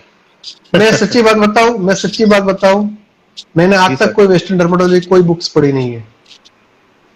जी कभी सर। भी पढ़ी नहीं है और पढ़ने की आवश्यकता भी नहीं है, क्योंकि आपके जो पेशेंट आएंगे वही आपको सिखाएंगे। बिल्कुल। वो भी आपके टीचर रहेंगे, क्योंकि वो आप वेस्टर्न डर्मेटोलॉजिस्ट के पास जाके आएंगे, जी सर। तो वो आपको बहुत अच्छा ज्ञान देंगे। दूसरी चीज, आपको डेफिनेटली पढ़ना है। एटलीस्ट पढ़ना है तो हमें एटलीस्ट उनकी जो टर्मिनोलॉजी है, पेप्यूल्स, मैक्यूल्स, वेजिकल्स, वो क्या होता है, यस। स्किन रेसिस क्या होता है, आपको डिफरेंशियल डायग्नोसिस के लिए आपको बहुत जरूरी है वेस्टर्न डर्मेटोलॉजी पढ़ना।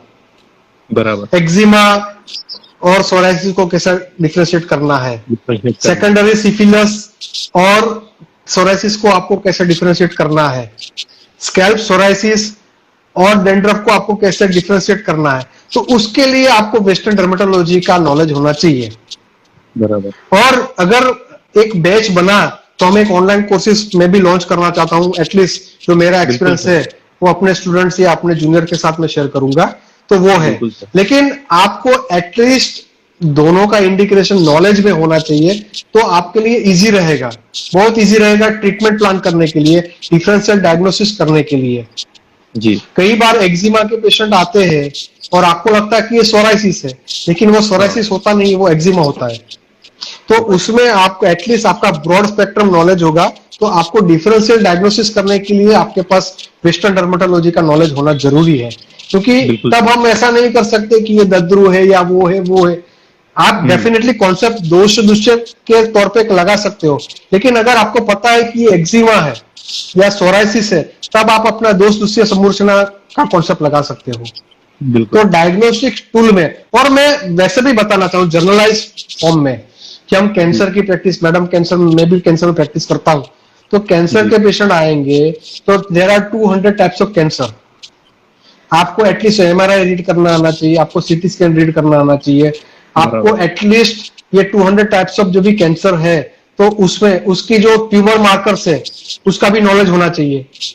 बराबर आजकल हमारे लोग, हमने जब प्रैक्टिस स्टार्ट किया शुरू में, तो बहुत लोगों ने हमसे देख के अपनी एडवर्टाइजमेंट लगा दिया कि we will treat cancer, will treat patient of radiotherapy, will treat.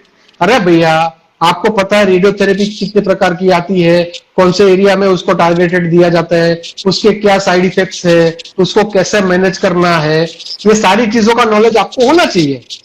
बराबर ब्लंटली आप नहीं कर सकते, पेशेंट एक बार आएगा, अगर आप उसको कन्वीनियंस से पर दूसरी बार नहीं आएगा। बिल्कुल तो थोड़ा इंटीग्रेटेड नॉलेज मैं चाहता हूं कि हर प्रैक्टिशनर, आप चाहे स्किन में करो, आप चाहे ऑन्कोलॉजी में करो, आप चाहे ओबेसिटी में करो, क्योंकि हमारे पास हमारे आजू बाजू वेस्टर्न डॉक्टर्स रहेंगे ही, बिल्कुल। और पेशेंट वहां जाके आएगा ही। वहां से रेफर होगा पेशेंट, या दूसरा डॉक्टर वहां से गूगल है, ट्रीटमेंट लेके आएगा। यस, बिल्कुल दूसरा डॉक्टर गूगल है, पेशेंट डॉक्टर गूगल को भी रिफर करके आएगा, यस सर। तो आपको टेस्ट भी करेगा कि आप कहाँ पे चल रहे हो। जी डॉक्टर गूगल को वो टेस्ट करके आए, उसका भी नॉलेज लेके आएंगे वो। तो जी सर। इसीलिए आपके सर पास नॉलेज होना जरूरी है। सर ये 15 सेकंड में अभी ये अपना सेशन अभी एंड हो जाएगा, हाँ उसके बाद में फिर से हम दूसरा पार्ट शुरू करेंगे सर। हाँ, तो ये सेशन में एंड करता हूँ सर यहीं पे, फिर से मैं आपको ठीक है इनवाइट करूंगा। ठीक है। जो आपने एक गुरु मंत्र दिया कि jack of all trades and master of one, not master of हाँ नन, तो इसको हाँ। सर कैसे अप्रोच करना चाहिए, मतलब अपनी स्पेशलिटी हमने कैसे ढूंढनी चाहिए? थोड़ा सा पहले से आपको वही, यस यस यस, मैं मेरी थोड़ी बात बताता हूँ कि I started as a GP. Okay sir. मैंने जब प्रैक्टिस, मैं जब बीएमएस था, वो मैं एक आप सेशन करेंगे हम हाउ टू, जी ये लोगों को बताना है, मैं पूरा पूरा डिस्क्लोज थोड़ा ही करूंगा। तो जी मेरा फादर जीपी है, जी सर। तो मैं कोई इंसिडेंटली आयुर्वेद में आया हूँ, आयुर्वेद में आने की मेरी बिल्कुल भी इच्छा नहीं थी, अच्छा और आया तो मेरा एक ही विजन था कि I am want to become a successful general practitioner, that's it.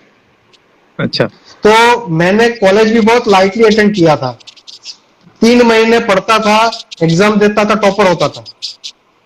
लोग भी सोचते थे यार ये बंदा घूमता रहता है, कुछ नहीं करता है, टॉपर होता है। पंचकर्म, मैंने पंचकर्म को भी बहुत, मैं कभी मेरी कॉलेज में, मेरी इंटर्नशिप में, फाइनल ईयर में, पूरे साल में 2 या 3 बार ही गया हूं पंचकर्म थिएटर में, बाकी मैं जाता भी नहीं था, क्योंकि मेरा गोल था, मैंने बीएमएस को क्या लिया था, bachelor of allopathy medicine and surgery, not Ayurvedic. अच्छा मैंने अपने आप को पूरा वेस्टर्न मेडिसिन में ढाल रखा था कि मुझे तो यही करना है बस, चाहे कुछ भी हो जाए। जी मेरा एक फ्रेंड है चारुल, उसके फादर भी एमबीबीएस है, ही स्टिल डूइंग जीपी, बराबर है। तो मैंने तो जब जीपी स्टार्ट किया, स्ट्रगलिंग फेज था, जीपी भी मैंने मेरे पापा, मेरे फादर के साथ नहीं, मैंने अपना क्लिनिक किया था। मैं चाहता था कि मेरी अपनी आइडेंटिटी बने जीपी में भी। तो व्हेन आई वाज एस्टैब्लिश्ड, तब जाके मैडम मेरी लाइफ में आई, अच्छा और madam is MD practising in Ayurveda oncology. तो हमारा, जब हम पहले फ्रेंड बने, फिर जब हम एक दूसरे को चाहने लगे, तो जब शादी की बात आई तो एक ही टर्म्स एंड कंडीशन आई कि you need to quit as a GP. बिल्कुल और आपको आयुर्वेद में आना है। मैंने बोला यार मैं तो एलोपैथी का आदमी हूं, मुझे आयुर्वेद कैसे आएगा। अच्छा। मैंने कभी आयुर्वेद को सीरियसली लिया ही नहीं था।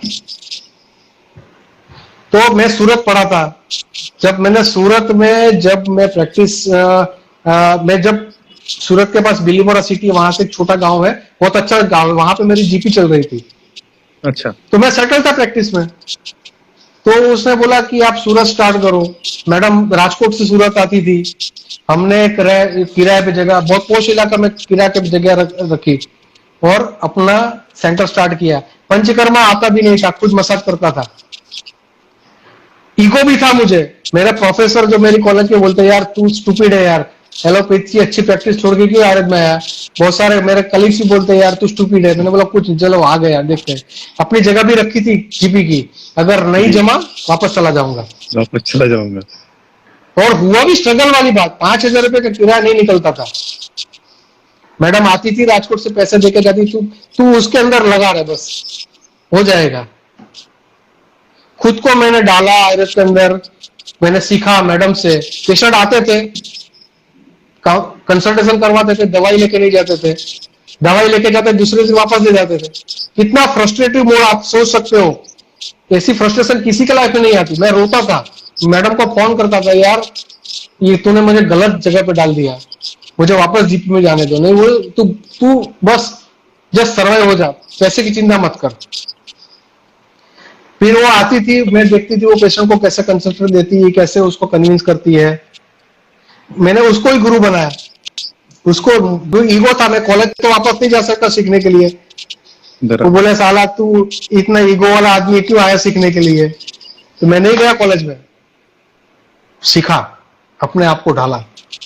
धीरे धीरे धीरे धीरे आयुर्वेद को मैंने अपना जीवन मंत्र बनाया कि नहीं अब उसमें ही आगे बढ़ना है। और धीरे धीरे धीरे जब वो प्रैक्टिस अच्छी सेटल हुई, तब जाके राजकोट आना हुआ मेरे को, वहां फिर जीरो से स्टार्ट। बराबर। आप देखो आयुर्वेद प्रैक्टिस इतनी इजी नहीं है, इट्स नॉट इजी। और जब मैं बात कर रहा हूँ 2002 2003 की, तब तो आयुर्वेद का इतना फ्लेयर भी नहीं था, इतना ग्लेयर भी नहीं था आयुर्वेद का। बराबर सर। और तब इतनी इंटरनेट रिवोल्यूशन, फेसबुक व्हाट्सएप नहीं था। नहीं। फिर भी मैं कंप्यूटर क्लास भी मैंने अटेंड किया, इंटरनेट सीखा 1997 में। कि मुझे इतना तो पता था कि ये माउस में बहुत बड़ी ताकत है। ये पूरी दुनिया जो धीरू भाई का था ना, कर लो दुनिया मुट्ठी में, तो मुझे पता था कि एक दिन ये मुट्ठी में आएगी दुनिया। तो तब से मैंने नेट में 97 से मैं इंटरनेट पे एक्टिव था।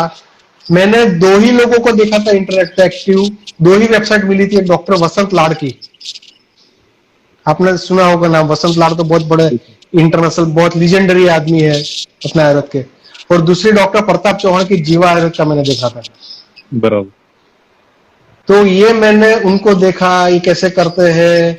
तो मेरा फ्री टाइम था तो मैं साइबर कैफे में जाता था, इन लोगों को देखता रहता था, उसकी वेबसाइट देखता था। मैंने बोला एक दिन अपने को भी ऐसा बनना है, ऐसा करना है। आयुर्वेद में आया है तो कुछ बन के निकलना है, सिंपल आयुर्वेदिक प्रैक्टिस नहीं होना है। तो फिर धीरे धीरे धीरे वो मैंने ड्रीम मैंने बनाया कि नहीं मुझे कुछ तो करना है। तो मैंने वेबसाइट बनाने का वहीं से सोच लिया, अपनी वेबसाइट तो होनी चाहिए जी। तो सूरत में मैंने टेम्पररी वेबसाइट लॉन्च किया। फिर जब राजकोट हमारी फुल प्लेज हमने जो स्टार्ट किया, तो हमने अपनी वेबसाइट, आज मेरे पास 5 वेबसाइट है। मैंने रेगुलर रूप से वहां पे ब्लॉग लिखना स्टार्ट किया। फिर आपने सुना होगा नेशनल आयुर्वेदिक मेडिकल एसोसिएशन नामा, जी। यूएसए का एक बहुत बड़ा ऑर्गेनाइजेशन है, बराबर है। तो मैं उसकी वेबसाइट देखता, उसका एनुअल कॉन्फ्रेंस होता रहता था।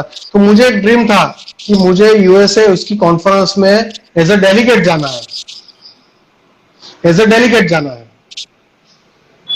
तो अब जब मेरी बात आई, जब मैडम से मेरी मुलाकात हुई, तो मैंने बोला कि प्रैक्टिस तो करनी है आयुर्वेद में, लेकिन आइडेंटिटी कैसे बनानी है। तो फिर हमने बहुत सारी डिस्कशन किया। कैंसर तो है, मैंने कैंसर हॉस्पिटल भी ज्वाइन किया, फ्री जब होता था मैं सूरत में, तो कैंसर हॉस्पिटल पे जाके सब सीखता था। फिर उसने बताया कि एक स्किन में थोड़ा अगर आपको रुचि है तो आप उस पर डेवलप करो। मुझे लगा यार स्किन में बहुत अच्छे होराइजन स्पॉट है। तो फिर मैंने सोचा कि नहीं, ये बहुत अच्छा आइडिया है। अच्छा, मैंने स्किन डिसीज के ऊपर अपना एक संशोधन किया कि नहीं, उसमें हमें आगे बढ़ना है। और फिर चैलेंज भी आई कि सूरत में एक दो पेशेंट आए मेरे पास स्किन के, सोराइसिस जी के, विटिलिगो के। और जी विटिलिगो के एक पेशेंट में मुझे आयुर्वेद से बहुत अच्छा रिजल्ट मिला, सोराइसिस के पेशेंट में बहुत अच्छा। तो मेरा कॉन्फिडेंस बढ़ा। मेरा कॉन्फिडेंस जैसे जैसे बढ़ता गया, तो मैं स्किन डिजीज में डीपली इन्वॉल्व होता गया। साइड में कैंसर को डेवलप किया। और धीरे धीरे मैंने सोच लिया कि हमारा टारगेट था कि हमें जब भी सेंटर हम करेंगे या हॉस्पिटल करेंगे, it's going to be a super speciality. तो फिर मैंने बोल दिया कि मैडम कैंसर ऑन्कोलॉजी में करेगी, मैं ऑटोमी और स्किन डिसऑर्डर पे करूंगा। और धीरे धीरे जब मुझे रिजल्ट मिलने लगे, तो फिर मेरा कॉन्फिडेंस बढ़ता गया और मेरा विजन एकदम ओपन हो गया। तो जब नामा की मैं बात कर रहा हूं, मैं आपको बताता हूं, इट्स इंस्पिरेशनल थिंग कि मुझे जाना था उसकी कॉन्फ्रेंस में एज अ डेलीगेट। तो मैं स्किन डिजीज में जब जैसे आगे बढ़ता गया, मैं फेसबुक पे एक्टिव हूँ, आपको पता है, तो मैं मेरी बिल्कुल। एक्टिविटीज डालता रहता हूँ। तो उसके कुछ दो तीन डायरेक्टर से वो फेसबुक पे मुझे फॉलो करते, मुझे पता नहीं था। तो वो देखते थे कि this guy is doing very well in skin disease. तो 2013 की उनकी कॉन्फ्रेंस, तो एक साल पहले उसका एक कॉल फॉर एब्स्ट्रैक्ट आता था। अच्छा तो एक मुझे ईमेल आया उनका कि doctor Joshi, kindly we are going to organize next year conference, 10th annual conference on lifestyle disorders, and we are inviting abstract. तो तब मैंने राजकोट में कॉन्फ्रेंस की थी, कर रहे थे हम 2013 में ही। तो मैं ऑर्गेनाइजिंग सेक्रेटरी था, तो मैं बहुत बिजी था, तो मैं अपना एब्स्ट्रैक्ट नहीं दे पा रहा था। मैंने मेरी वाइफ को बोला कि तू कैंसर पर डाल दे और तेरा हो जाएगा, साथ में जाएंगे। तो उसका फॉर्मेट बहुत बड़ा था, पूरा एक दिन लगता था उसको बनाने में। तो मैडम ने सबमिट कर दिया, मैंने बोला तेरा आ जाएगा और हम जाएंगे, तेरे साथ में आऊंगा। तो फिर हुआ क्या कि जुलाई 31st वॉज द डेडलाइन। तो मुझे 26 को वापस एक ईमेल आया, we still not received your abstract. मैंने सोचा यार मेरी वाइफ ने भेज दिया है, फिर ये बार बार क्यों मुझे रिमाइंडर दे रहे हैं। फिर मैंने चलो 3-4 घंटे मैंने निकाले और मैंने सोराइसिस के ऊपर एब्स्ट्रैक्ट डाल दिया। जी फिर एक महीना उसकी साइंटिफिक कमिटी उसका एवेल्यूएशन, क्योंकि वो पूरे विश्व से सिर्फ 2 या 3 लोगों को इनवाइट करते हैं, बाकी अपने यूएसए के लोग को ही वहां पे रखते हैं वो। बराबर। तो मैडम को मैंने बोला कि आपका हो जाएगा, कैंसर का है तो कैंसर के ऊपर आपका सिलेक्शन हो जाएगा और आपको बुलाएंगे। तो अगस्त और सितंबर के फर्स्ट वीक में they are going to invite those 3 लोगों को वो बुलाते थे। तो वो 3 लोगों को वो ईमेल से इंटीमेट करते थे। तो मैंने सुबह में बात किया, तब तो ये नहीं था हमारे वाईफाई वाला उस टाइम में हमारे पास नहीं था। तो फिर मैं नीचे आया, लैपटॉप स्टार्ट किया, मैंने बोला मैडम का ये आपका आ जाएगा। मैंने जैसे ही मेरा ईमेल स्टार्ट किया, ओपन किया, तो आई वाज वंडरिंग, मुझे ईमेल आया कि doctor Joshi, we are pleased to invite you as a presenter, as a speaker in our 10th annual conference at New Mexico. मैं तो सोच में पड़ गया। मैंने बोला मैडम को, बोले तेरा ईमेल भी चेक कर यार, कहीं गड़बड़ी में तेरी जगह पे मुझे तो नहीं ना। फिर मैंने चेक किया, नहीं यार ये तो मेरा ही है, पूरा अच्छी तरह से पीडीएफ फाइल आई थी, पूरा उसने लिखा था कि अगर आप हमारा इनविटेशन एक्सेप्ट करते हो तो आपको एक अच्छा सीवी, रिजल्ट अच्छा, एक हाई रिजोल्यूशन पिक्चर भेज दीजिए। फिर उसका एक मुझे एक एग्रीमेंट आया कि आपको एग्रीमेंट साइन करना है। फिर वो किया, मार्केटिंग उन्होंने स्टार्ट कर दिया। तो एक जो मैंने ड्रीम देखा था कि मुझे वहां पे एज अ डेलीगेट जाना था, मैं एज अ स्पीकर गया। आप देखो कि स्किन डिसीज में मैंने एक मास्टरी डेवलप किया। तो जो मुझे यूएस जाना था, आज हर किसी का एक ड्रीम रहता है, यूएस जाना है, यूरोप जाना है। तो मेरा भी एक ड्रीम था कि मुझे जाना है। तो मैंने एक डेडिकेशन से वर्क किया स्किन डिसऑर्डर में, तब जाके उसके बाद आपको पता है मैंने 14 कंट्रीज किया। Yes, अभी लास्ट में मेक्सिको था, मार्च में, लॉकडाउन से पहले ही आया। तो अभी हम मेक्सिको, कोलंबिया, अर्जेंटीना में अपनी एकेडमी और सेंटर लॉन्च कर रहे हैं, अथर्व का। अच्छा और उसमें कंप्लीट आयुर्वेद मॉड्यूल को हम रखेंगे। तो ये अगर आप सुपर स्पेशलिटी में जाओगे तो आपको jack of all master of one बनना ही है। बहुत सारे ऑप्शन है आपके पास, स्किन डिसऑर्डर से, ओबेसिटी है, ऑटोइम्यून डिसऑर्डर से, कैंसर है, आप जैसे कि आप बालेंद्र प्रकाश को देख लो, कैंसर में बहुत अच्छा काम करते हैं। पैंक्रियाटाइटिस में उसका बहुत अच्छा वर्क है। तो आपको एटलीस्ट एक मास्टरी डेवलप करनी है, तो आपको डीपली इन्वॉल्व होना है उसके अंदर, डीपली दोनों साइड से। आपको एलोपैथी का भी अच्छा नॉलेज होना चाहिए, आयुर्वेद का भी अच्छा नॉलेज होना चाहिए, फिर प्रैक्टिकल बनना है। क्योंकि बहुत सारे, मैं वेबिनार के बारे में मैं बहुत क्रिटिसाइज वेबिनार को करता हूं, मेरा एक विजन है, उसके पीछे भी एक रीजन है, क्योंकि वही चरक संहिता पढ़ानी है, वही सुश्रुत संहिता, वही अष्टांग हृदय आपको पढ़ना है, तो गूगल पे भी अवेलेबल है। मैं जब वेस्टर्न कंट्रीज में जाता हूं, बहुत कम ऐसे प्रेजेंटर्स हैं या बहुत ऐसे कम लोग हैं कि जो वहां पे प्रैक्टिकल आर्ट बताते हैं, बहुत एकेडमिशियंस जाते हैं लोग। तो हमने नया स्टार्ट किया, हम लोगों को बताया कि आपको अष्टांग हृदय पढ़ना है, आपको गूगल पे मिल जाएगा, आपको चरक संहिता पढ़नी है, आपको मिल जाएगा। ये सारी चीज पढ़ने के बाद क्लिनिक में उसको कैसे अप्लाई करना है, कौन सिखाएगा आपको?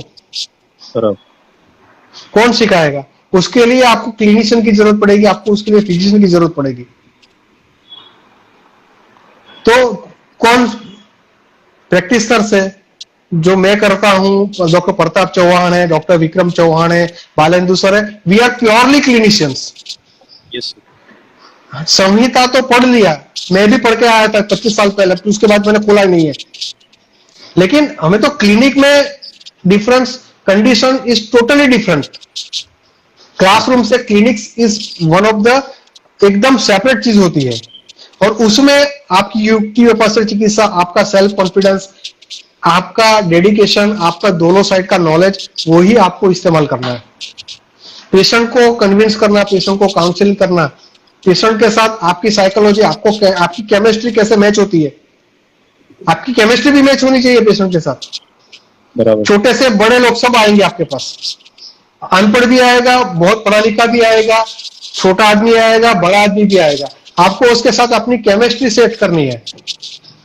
उसके लिए आपका खुद का सेल्फ कॉन्फिडेंस होना बहुत जरूरी है। तो आप सुपर स्पेशलिटी, अगर आप ओबेसिटी में आप 5 पेशेंट को ट्रीट करो, आपको लगा कि नहीं ये लाइन ऑफ ट्रीटमेंट अच्छी है, फिर उसको आगे डेवलप करो, उसको मॉडिफाइड करो, अपना फॉर्मुलेशन डेवलप करो।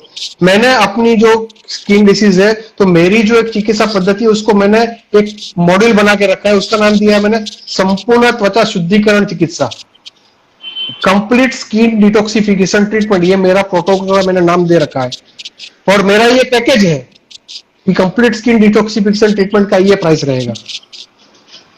करेंगे हम अपना मॉड्यूल के हिसाब से, लेकिन अपनी एक आइडेंटिटी बनानी है। आइडेंटिटी कब बनेगी? जब आप अच्छा रिजल्ट दोगे, कॉन्फिडेंटली आगे बढ़ोगे, अच्छे रिजल्ट, पेशेंट, फिर mouth publicity, patient mouth to mouth publicity आएंगे। तो ये सुपर स्पेशलिटी कॉन्फिडेंस आपको करना है। तो आपको जब आप प्रैक्टिस स्टार्ट कर सो तब से, क्योंकि अब तो आपके लिए बहुत अच्छे स्काई इज द लिमिट, आपके पास फेसबुक है, डिजिटल प्लेटफॉर्म बहुत बड़ा है। जी सर। तो हमारे टाइम में तो वो नहीं था। हाँ, तो डिजिटल प्लेटफॉर्म का अगर आप पॉजिटिवली अगर इस्तेमाल करोगे, then outcome will be there. So go for jack of all, master of one. Knowledge होना चाहिए। अगर कोई कॉन्स्टिपेशन का पेशेंट आया तो आप उसको ट्रीट कर पाओगे, लेकिन इसका मतलब ये नहीं कि हम कॉन्स्टिपेशन या एसिडिटी के पेशेंट ही ट्रीट करेंगे। हमें करना है अपनी मास्टरी के हिसाब से। अगर मेरे पास फीमेल पेशेंट आया गायनेकोलॉजिस्ट में, गायनेक को भेज दूंगा। पाइल्स वाला आया तो पाइल्स वाले के जो भी एनोरेक्टल है उसको भेज दूंगा। जो मैं नहीं करता हूं वो पेशेंट में नहीं लेता हूं। सिंपल कोल्ड कफ वाला पेशेंट आया नहीं लेता हूं।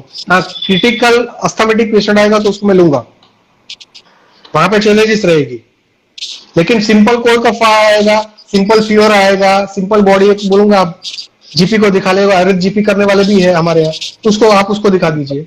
तो ऐसा कॉन्फिडेंस होना चाहिए कि पेशेंट, आपको अगर थोड़ा फाइनेंस होगा कि चल ये पेशेंट मेरा गया तो मेरा एक फाइनेंस, लेकिन अगर आप सुपर स्पेशलिटी करोगे तो उसका आउटकम इतना बढ़िया आएगा कि पेशेंट विल पे यू। आप अगर अच्छा रिजल्ट दोगे तो पेशेंट विल, आप जो बोलोगे वो देंगे, उसमें कोई शक की गुंजाइश नहीं है। लेकिन सुपर स्पेशलिटी मॉड्यूल डेवलप करना बहुत जरूरी है। बिल्कुल सर। जैसे कि आपने सर माउस का एग्जांपल दिया, कर लो हाँ दुनिया मुट्ठी में, तो हाँ अभी सर आपने पूरी दुनिया मुट्ठी में कर ही ली है, मतलब 14 हाँ कंट्रीज में कंसल्टेशन करते हो आप, बहुत हाँ बड़े लेवल पे आप गेस्ट स्पीकर करके भी जाते हो। हाँ। और मेरा भाग्य भी रहा कि मैं आपसे प्रत्यक्ष में 2 बार मिला हूँ सर, मेरे कॉलेज में। Yes yes yes yes. और सर हाँ वहां से ही मैं इंस्पायर हुआ हूँ आपसे, आपका आपको फॉलो करता हूँ, हमेशा फॉलो करता हूँ सर। और यस। हमारे जो दर्शक देख रहे हैं, जो जूनियर स्टूडेंट्स है, उन्होंने भी सर का फेसबुक पेज है, Atharva Ayurvedic. Ayurveda multi speciality clinic का फेसबुक पेज है, और हाँ इंस्टाग्राम पे भी फॉलो कर सकते हैं सर को आप। Yes yes yes. और सर और मुझे डीएम टेक्नोलॉजी का, में, हाँ ये बोलिए सर, बोलिए, हाँ ये बोलिए, सर हाँ बोलिए बोलिए। कंटिन्यू कीजिए। डीएम में बहुत सारे ऐसे क्वेश्चन आए थे सर, जैसे कि हम हाँ। होम रेमेडीज के बारे में, जैसे आपने बताया कि आप उसके अगेंस्ट हो, लेकिन लोग जो लेमैन रहते हैं, हमारे जो दोस्त लोग रहते हैं, वो पूछते हैं कि how to enhance glow of skin, मतलब कांति हाँ कैसे फेस, बढ़ाना है। यस यस, फेस रिजुवेनेशन के लिए तो बहुत सिंपल चीज है। हमारे घर के अंदर हल्दी है, जी। टर्मरिक। आप ये देख लो, अपनी जो विको टर्मरिक आती है, Vicco turmeric yes Ayurvedic cream, कितना बड़ा मार्केट है उसका, क्या इस्तेमाल यस करते सर। हैं। सिंपल चीज है। सैंडलवुड है आपके घर में, चंदन है, टर्मरिक है, सैंडलवुड को उसको घिस के उसकी पेस्ट ले लो, टर्मरिक उसके अंदर डालो, आप उसके जी। अंदर रोज वाटर, गुलाब जल, गुलाब उसको जी। डालो, उसकी पेस्ट बनाओ, सीधा अप्लाई करो, बहुत अच्छा ग्लो आएगा।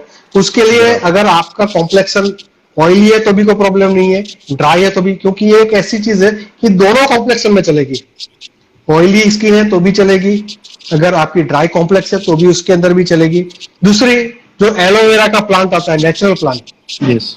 हम जो एलोवेरा पल्प जो मार्केट में आता है एलोवेरा बनके, वो हमें घर में पड़ता है 90 रुपीज किलोग्राम, वो बेचते हैं 1000 रुपीज किलोग्राम, वो प्रोसेस होके आता है। तो नेचुरल बराबर। एलोवेरा प्लांट का पल्प लगा के उसको भी स्किन के ऊपर अप्लाई करो। सिंपल चीज है। अगर आपको ऑयली स्किन रहती है तो बार बार आप उसको फेस वॉश करो।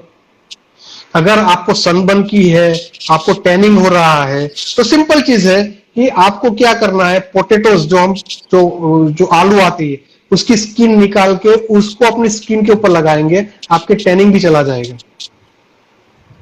हाँ? बिल्कुल सर। अगर आपको सनबर्न होता है तो सिंपल अपना नेचुरल एलोवेरा का पल भी आपको उसके प्रोटेक्ट कर सकता है। उसके लिए सनस्क्रीन लोशन की कोई जरूरत नहीं है। छोटी छोटी चीज आपके घर के अंदर, आपके किचन के अंदर जो रखी हुई टर्मरिक है, उसको आपको कैसे इस्तेमाल करना है। अंडर आई जो डार्क सर्कल बनते हैं, तो यस। उसमें भी एलोवेरा का पल बहुत बढ़िया रिजल्ट देता है आपको।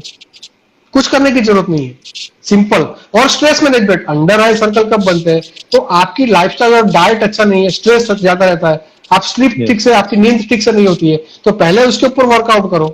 ज्यादा स्ट्रेस है तो स्ट्रेस को ओवरकम करो, प्राणायाम, योगासन करो, मेडिटेशन करो। बराबर। और फिर आप स्ट्रेस मैनेजमेंट करने के बाद ठीक से नींद लो, और सिंपल एलोवेरा का पल भी आप अंडर आई लगाओगे तो आपको अंडर आई सर्कल में बहुत अच्छा रिजल्ट देगा। सिंपल होम रेमेडीज है, कुछ करने की जरूरत नहीं है। बाकी सारे सनस्क्रीन लोशन मिलते हैं मार्केट में, तो सिर्फ एक मार्केटिंग है। बहुत सारी मल्टीनेशनल कंपनी, आज आप देखो तो इम्यूनिटी बढ़ाने की चीज सारी जगह पे उन्होंने डाल रखी है।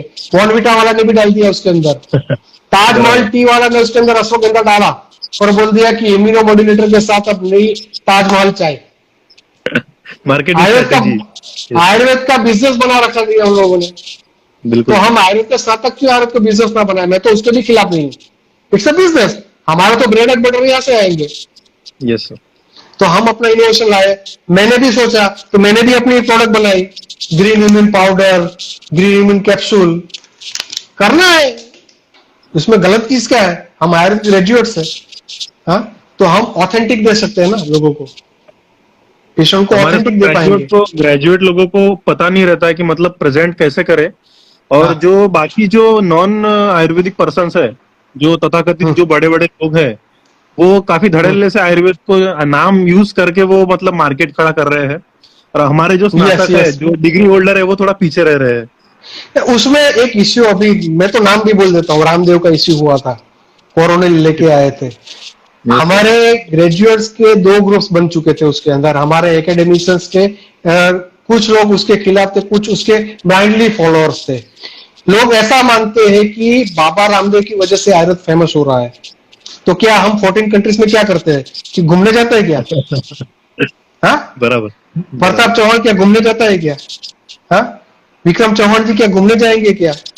ये बड़े बड़े लोग जाते हैं, तो वो भी छोटे छोटे लोगों को, हम जब वहां पे जाते हैं तो अभी जो मैं अर्जेंटीना, मेक्सिको और कोलंबिया में जिस लोगों के साथ काम करता हूं, they have nothing to concern with Ayurveda, they all are aesthetic peoples.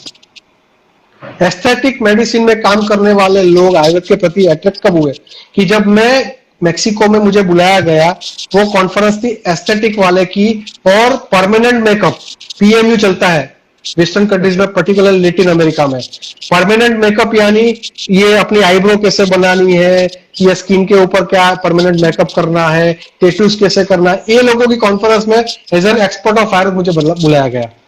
मेरा प्रेजेंटेशन ऐसा रहा कि स्किन, आप स्किन के ऊपर वर्क करते हो तो स्किन के ऊपर आप कोई भी कॉस्मेटिक, तो आप आयुर्वेदिक कॉस्मेटिक कैसे इस्तेमाल कर सकते हो। बहुत बड़ी इंस्टीट्यूट ने वहां पे रखा था, उनको हुआ कि ये बहुत अच्छा, हमारे पास एक जैकपॉट आया है। Yes sir. तो ये ग्रुप इतना बड़ा था कि पूरे लैटिन अमेरिकन कंट्रीज के लोग आए थे। फिर वहां से अर्जेंटीना वाले का कांटेक्ट उन्होंने किया, कोलंबिया वाले ने किया, चिली वाले ने किया। फिर उसकी ऑनलाइन अभी एक इंटरनेशनल कांग्रेस थी, उसमें मुझे एज एन एम्बेसडर बुलाया आयुर्वेद का, इंडिया के एम्बेसडर। तो वहां पे मैंने इंट्रोड्यूस किया आयुर्वेद को। तो अब ऐसा चीज हुआ कि आयुर्वेद एक ऐसे लोगों के बीच में जा रहा है, बहुत बड़ा ग्रुप है। पीएमयू यानी वहां छोटे छोटे गर्ल्स या छोटे छोटे फीमेल्स या मेल्स पीएमयू का इस्तेमाल करते हैं। वहां पे अगर हमारा आयुर्वेद पहुंच जाएगा तो आप देखो कि ग्रास रूट पे जाएगा आयुर्वेद। बिल्कुल सर। आयुर्वेद का एंड यूजर कौन है? हमारे पेशेंट या आम आदमी।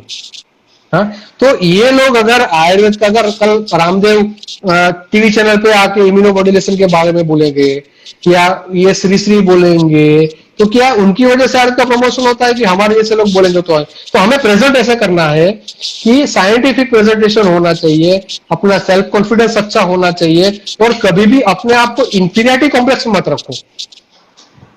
मेरे नेबर में एमएस है, सर्जरी है, लेप्रोस्कोपिक सर्जन है, वो मेरा अच्छा फ्रेंड है, हम दोनों स्विमिंग साथ करते हैं। वो खुद की तकलीफ के लिए मेरे पास आते हैं, उसकी फैमिली की आयुर्वेदिक ट्रीटमेंट चलती है मेरे पास आके बैठते हैं कंसल्टिंग में, एज अ फ्रेंड हम बैठते हैं। कभी हमने ऐसा नहीं किया कि वो एमएस और मैं बीएमएस हूं। तो ऐसा कॉम्प्लेक्स पहले निकाल दो, और कभी भी ये बाबा लोगों को ब्लाइंडली फॉलो मत करो। कोरोना लेके आया तो उसको फायदा उसको हुआ, हमें क्या हुआ? बराबर। पैसा उसने करोड़ों रुपए कमा लिए, हमें मिला कुछ? आप पतंजलि की कोई भी स्टोर पे जाओ और बोलो कि मैं आयुर्वेदिक डॉक्टर हूं, मुझे आपकी ये प्रोडक्ट चाहिए, वो आपको डिस्काउंट नहीं देंगे, और वो बोलेंगे आप लाइन में खड़े रहो। मुझे तो एक्सपीरियंस है, मैंने एक बार स्टाफ को भेजा था, मेरी एक पेशेंट को दिव्या मुक्तावटी चाहिए थी, दिव्या मुक्तावटी, लंदन में मेरा पेशेंट था, कि आप मेडिसिन भेज तो मेरे लिए ये भी भेजो। मेरे स्टाफ को भेजा, तो उसने वो कार्ड लेके गई कि मैं स्टाफ हूँ ये हॉस्पिटल से, तो आप कुछ भी हो, आप लाइन में खड़े रहो, आपको आएगा, कोई डिस्काउंट नहीं मिलेगा। अगर वो आयुर्वेद के ग्रेजुएट के साथ ऐसा सलूक करते हैं, it is not tolerable at all. अपना बिजनेस करते हैं। मैं तो आचार्य बालकृष्ण की भी बारे में बताता हूं कि उसकी डिग्री क्या है। नॉलेज है, ठीक है, अनऑथेंटिक तो है, उसको अनऑथेंटिक बोलने भी आपके पास उसकी भी हिम्मत होनी चाहिए। अगर आप प्राइवेट प्रैक्टिस में, मुझे सिस्टम से कोई डर नहीं है, मैं आयुष में नहीं है, मुझे आयुष से कोई लेना देना नहीं है, मेरी खुद की सिस्टम है। हाँ, तो हमें डरना नहीं है, अपना एक ब्लंट अप्रोच होना चाहिए। सेल्फ कॉन्फिडेंस आप अगर आप रखोगे तो स्काई इज द लिमिट। आपकी रिजल्ट अच्छे हैं, आप ऑथेंटिक प्रैक्टिस करते हो, कुछ गलत चीज नहीं करते हो, कभी भी गलत नहीं करो, गलत एडवाइस मत दो, पैसे के लिए गलत काम मत करो। तो आपकी अगर क्रेडिबिलिटी अच्छी रहेगी तो आपको किसी से डरने की जरूरत नहीं है। बराबर। और आपका सेल्फ कॉन्फिडेंस, अगर पर्सनालिटी, ड्रेसिंग सब अच्छा होना चाहिए, तो आपको उसका रिवॉर्ड मिलेगा मिलेगा और मिलेगा। आपके सामने मैं बैठा हूं। एक समय था जब मैंने प्रताप चौहान जी को ईमेल भी किया था, उसको फॉलो, आज रेगुलरली मुझे फोन करते हैं, उसके साथ बैठता हूं, मेरी कॉन्फ्रेंस में 2-3 बार वो एज ए स्पीकर आ चुके हैं। जिसको देख के मैं आगे बढ़ा, वो आज मेरी कॉन्फ्रेंस में आते हैं। बालेंद्र प्रकाश सर मेरी कॉन्फ्रेंस में, आज हमारी राजकोट एक कॉलेज में उनको वेबिनार्स करने हैं, तो बोले 3-4 स्पीकर मुझे चाहिए। मैंने सर को फोन किया, 5 मिनट में उसका सीवी और टॉपिक आ गया। मैंने शशिकांत राय जी को फोन किया, 5 मिनट में उसका सीवी और फोटोग्राफ आ गए। तो ये कब बनेगा? जब आप अपनी आइडेंटिटी बनाओगे।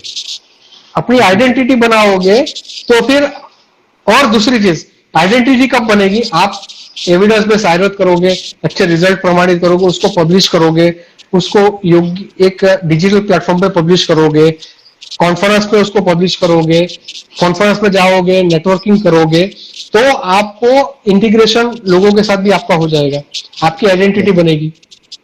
तो एक सेल्फ कॉन्फिडेंस, और you need to be a good orator, अच्छा बोलना, एक अच्छा वक्ता बनना, वही बहुत जरूरी है। तो उसकी भी एक आप, तो एक हम सेशन नितिन जी उसके ऊपर करेंगे, पर्सनालिटी डेवलपमेंट और आयुर्वेदिक प्रैक्टिस डेवलपमेंट के ऊपर। बिल्कुल तो बिल्कुल उसमें आपको मैं सारी चीज बताऊंगा कि कैसे करना है वो। तो ये सब करोगे तो आपको कोई तकलीफ नहीं है। सर, मुझे लगता है डर्मेटोलॉजी के बारे में आपने ग्रॉस में मतलब थोड़ा सा पूरा हाँ। उसका सार बता दिया है सबको। हाँ। जैसे कि लोग, जैसे आप भी उसके खिलाफ है कि लोग ऑनलाइन आके मतलब या सोशल मीडिया का यूज करके होम रेमेडीज बताते हैं, ट्रीटमेंट हाँ। बताते हैं वहां पे, तो वो प्लेटफॉर्म नहीं है वहां का ट्रीटमेंट ये बताने का। प्लेटफॉर्म नहीं है। यस, बराबर। क्योंकि देखिए, ऐसा भी नहीं है कि आयुर्वेदिक मेडिसिन के साइड इफेक्ट्स नहीं है। अगर पेशेंट इनअप्रोप्रिएट वे से आयुर्वेदिक मेडिसिन कंज्यूम करेगा तो अश्वगंधा का भी साइड इफेक्ट आएगा, त्रिफला का भी आएगा। और आप अगर वेस्टर्न डॉक्टर्स को देखेंगे तो वो भी लिखते हैं, ब्लॉग्स लिखते हैं, लेकिन कहीं पे भी वो मेडिसिन नहीं लिखते। बराबर। आपने देखा उन्होंने कहीं भी पैरासीटामोल लिखा, कहीं पे एजिथ्रोमाइसिन लिखा, वो नहीं लिखते। वो पर्सनल कंसल्टेशन की बात है। प्रकृति विकृति सब हमें उसका ख्याल रख के ट्रीटमेंट प्लान करनी है। तो जब सोशल मीडिया पे पब्लिक डोमेन में डिस्कशन करनी है, मैं सारे ग्रेजुएट्स जो ये लाइव देख रहे हैं उसको मैं एक बात बताता हूँ, और हो सके तो आप उसको फेसबुक पे भी डालना, क्योंकि ये बिल्कुल चीज बहुत जरूरी है कि अगर आप पब्लिक डोमेन में डिस्कशन करोगे और इतना चीप आयुर्वेद को कर दोगे। मैंने देखा है कि फ्री में कंसल्टेशन देते हैं, 49 रुपीज पे कंसल्टेशन देते हैं। आप इतने चीप हो गया कि 49 रुपीज में आप कंसल्टेशन दे सकते हो। मेरे स्टाफ की सैलरी 10,000 रुपीज है। अगर आप ये करोगे तो लोग आपका एक्सप्लॉइटेशन करेंगे और उससे आयुर्वेद की ब्रांड इमेज बिगड़ेगी। बराबर। मैं तो एलोपैथिक डॉक्टर से भी कंसल्टेशन फी और दवाई का चार्ज लेता हूं, फ्री में नहीं देता हूं। इतना कॉन्फिडेंट हूं। आप मेरा कॉन्फिडेंस को देखो, आप वो कब आएगा? तो मैं सब जो भी नए फ्रेश आ रहे हैं उसको भी मैं यही बात बताना चाहता हूं कि बिल्कुल एक विजन के साथ, एक मिशन के साथ आप आगे बढ़ो। Sky is the limit. और आयुर्वेद क्या है, अभी पूरे विश्व में फैल रहा है। हमारी ब्रांच एक इमर्जिंग ब्रांच है। अगर आप ठीक से करोगे, अपनी आइडेंटिटी बनेगी, तो डेफिनेटली आप ओवरसीज भी जा पाओगे। आप 14 नहीं 28 कंट्रीज भी कर पाओगे। मेरा 50 कंट्रीज का टारगेट है, 50 कंट्री तो मुझे करनी है। हाँ, तो कर पाऊंगा मैं, लेकिन उसके लिए विजन और मिशन होना चाहिए। और आयुर्वेद को मिशन बना के, एक डेडिकेशन बना के आप उसके अंदर आप इन्वॉल्व हो जाओगे तो success is yours. Yes sir, definitely. और dermatology, oncology, obesity, thyroid, doctor Vikrant Patil करते हैं ना पुणे में। यस। एक्सक्लूसिव थायराइड क्लिनिक है उसका। बहुत अच्छी अपॉर्चुनिटीज है। आप सुपर स्पेशलिटी कॉन्सेप्ट पे जाओ, मास्टर ऑफ फन बनो बनो बनो।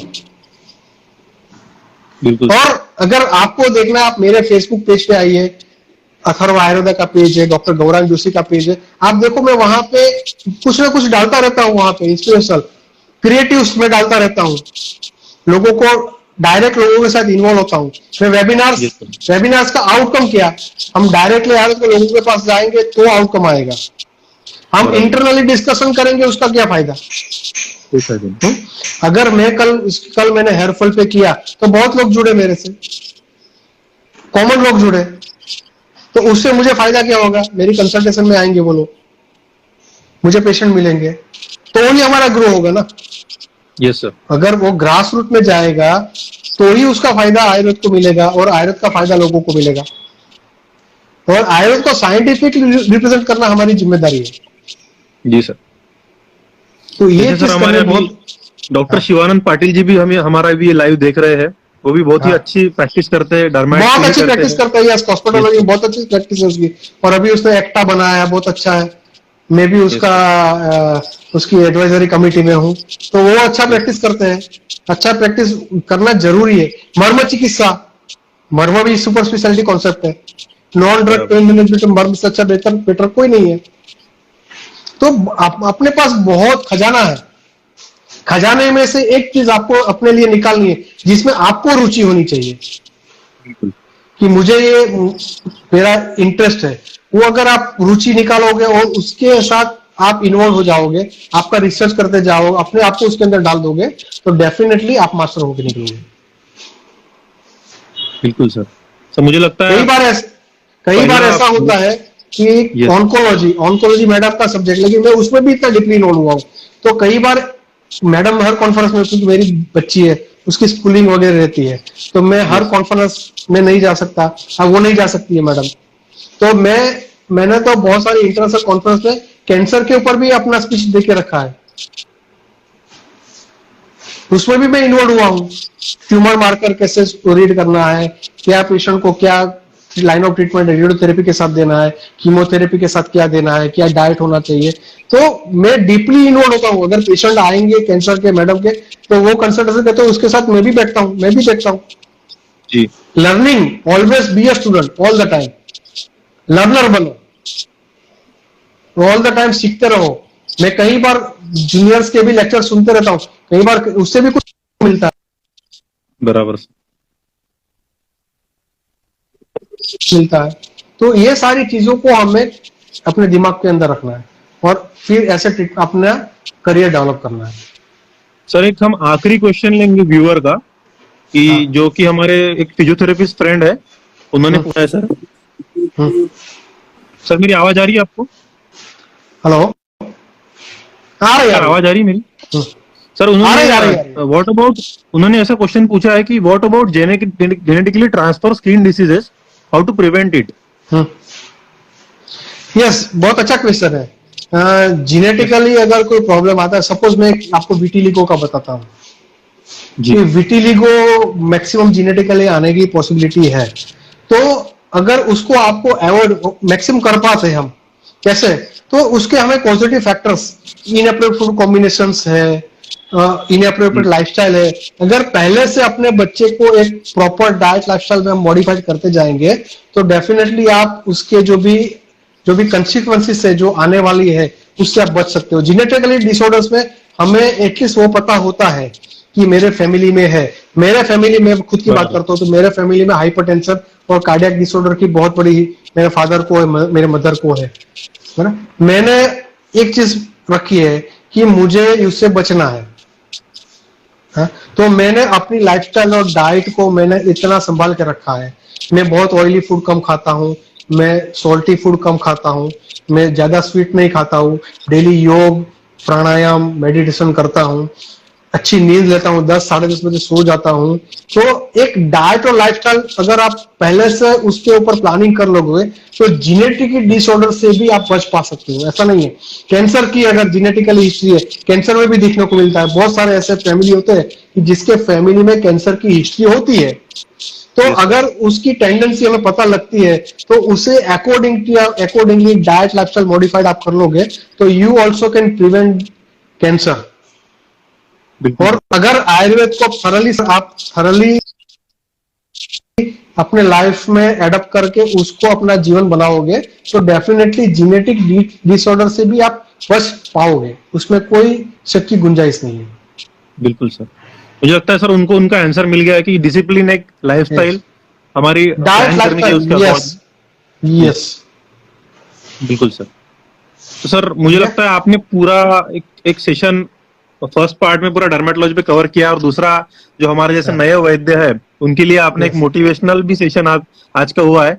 इसके बाद भी Yes, हम yes. सर एक सीरीज लेंगे आपके साथ में, फिर से एक सेशन डेफिनेटली रखेंगे सर। डेफिनेटली करेंगे, डेफिनेटली बहुत सारी चीजें। मैं तो चाहता हूं कि हमको तो किसी ने प्लेटफॉर्म नहीं दिया, हमने तो सिर्फ किसी को फॉलो किया था देख देख के, लेकिन किसी ने गाइडलाइन नहीं दिया था।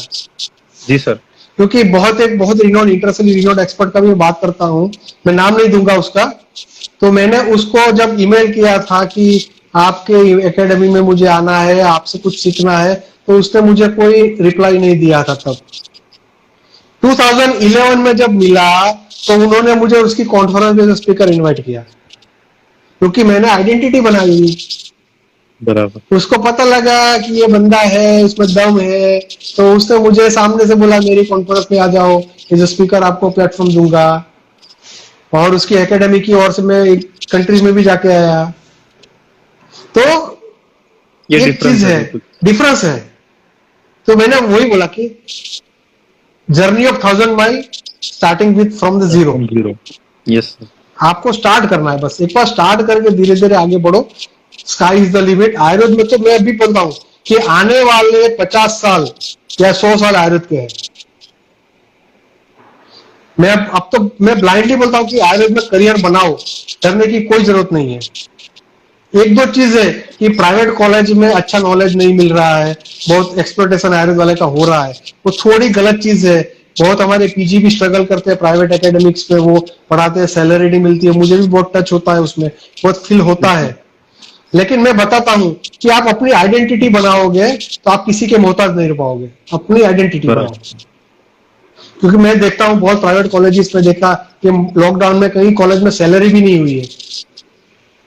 लेक्चर भी नहीं बहुत हुए, फिर भी फीस वसूल कर रहे हैं। हाँ, तो ये बहुत हार्ट टचिंग रहता है। तो बिल्कुल। तब मुझे लगता है कि उन लोगों को एक उसका वेबिनार करना चाहिए। फ्रस्ट्रेशन वाले जो लोग हैं उसको मोटिवेट करने के लिए, वो कोई नहीं कर रहा है। उसमें आयुष मिनिस्टर को बिठाना चाहिए, आयुष सेक्रेटरी को बिठाना चाहिए, उसको बताना चाहिए कि हमारे जो पोस्ट ग्रेजुएट की उसकी क्या हालत है। और मैं तो सिंपल ग्रेजुएट हूं, मैं तो सिंपल बीएमएस हूं। हाँ, तो मैं यही बताना चाहता हूं कि अगर आपकी एक डायरेक्शन सही है, आपका विजन क्लियर है, तो आपको कोई नहीं रोक सकता आगे बढ़ने से। बस एक प्रामाणिकता, निष्ठा, ऑनेस्टी होनी चाहिए। ऑनेस्टी करो, ऑनेस्टी मस्ट। गलत चीज नहीं। अगर मुझे पता है कि मुझे इतना रिजल्ट मिलेगा, तो मैं पेशेंट को एक्सप्लेन कर दूंगा कि इतना रिजल्ट पॉसिबल है, इतना नहीं है। तो पेशेंट को भी आपके ऊपर विश्वास आएगा, ट्रस्ट आएगा कि सर ने सही बताया है, क्योंकि वो आगे घूम के आया है। तो एक ऑनेस्टी, अगर गलत है आप क्लेम करोगे नहीं मैं आपको ठीक कर दूंगा, तो एक बार आपको 50,000 लाख रुपीस दे देगा, लेकिन अगर ठीक नहीं हुआ तो वापस नहीं आएगा, और वही फिर सोसाइटी में आपकी बदनामी करेगा वो। Yes sir. तो अपनी क्रेडिट बनाए रखे, अपना रेपुटेशन मेंटेन करने के लिए गलत चीज से दूर रहे। ये मेरा एक दूसरा गुरु मंत्र है, honesty is the best policy. बिल्कुल सर।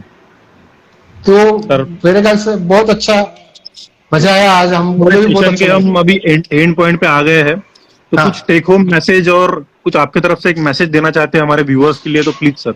यस, जो स्किन डिसीज के पेशेंट है उसको मैं एक मैसेज ये देना चाहता हूँ कि कोई भी स्किन डिसीज और डरने की जरूरत नहीं है। आप अच्छे आयुर्वेदिक फिजिशियन की दिखा के, डाइट, लाइफस्टाइल, स्ट्रेस मैनेजमेंट के ऊपर अच्छा वर्कआउट बना के, आपको थरली लाइफस्टाइल और जो है उसको life through out the life follow करना है। आयुर्वेद के जो बताए गए जो भी सिद्धांत या जो भी चिकित्सा है उसको अगर फॉलो करोगे तो आपको बहुत अच्छा रिजल्ट मिलेगा। डरने की जरूरत नहीं है। आप आयुर्वेद अपनाओगे तो डेफिनेटली रोग भगाओगे। अपने स्टूडेंट्स या जो जूनियर्स है उसके लिए मैं बताना चाहता हूं कि be confident, faith in your self. अपने आप के प्रति अपना विश्वास रखो और अपने आयुर्वेद के अंदर श्रद्धा रखो। आयुर्वेद, आज मैं जो कुछ भी हूं आयुर्वेद की वजह से हूं। अगर मैं एलोपैथी डॉक्टर बनना चाहता था, अगर मैं जीवन में रह गया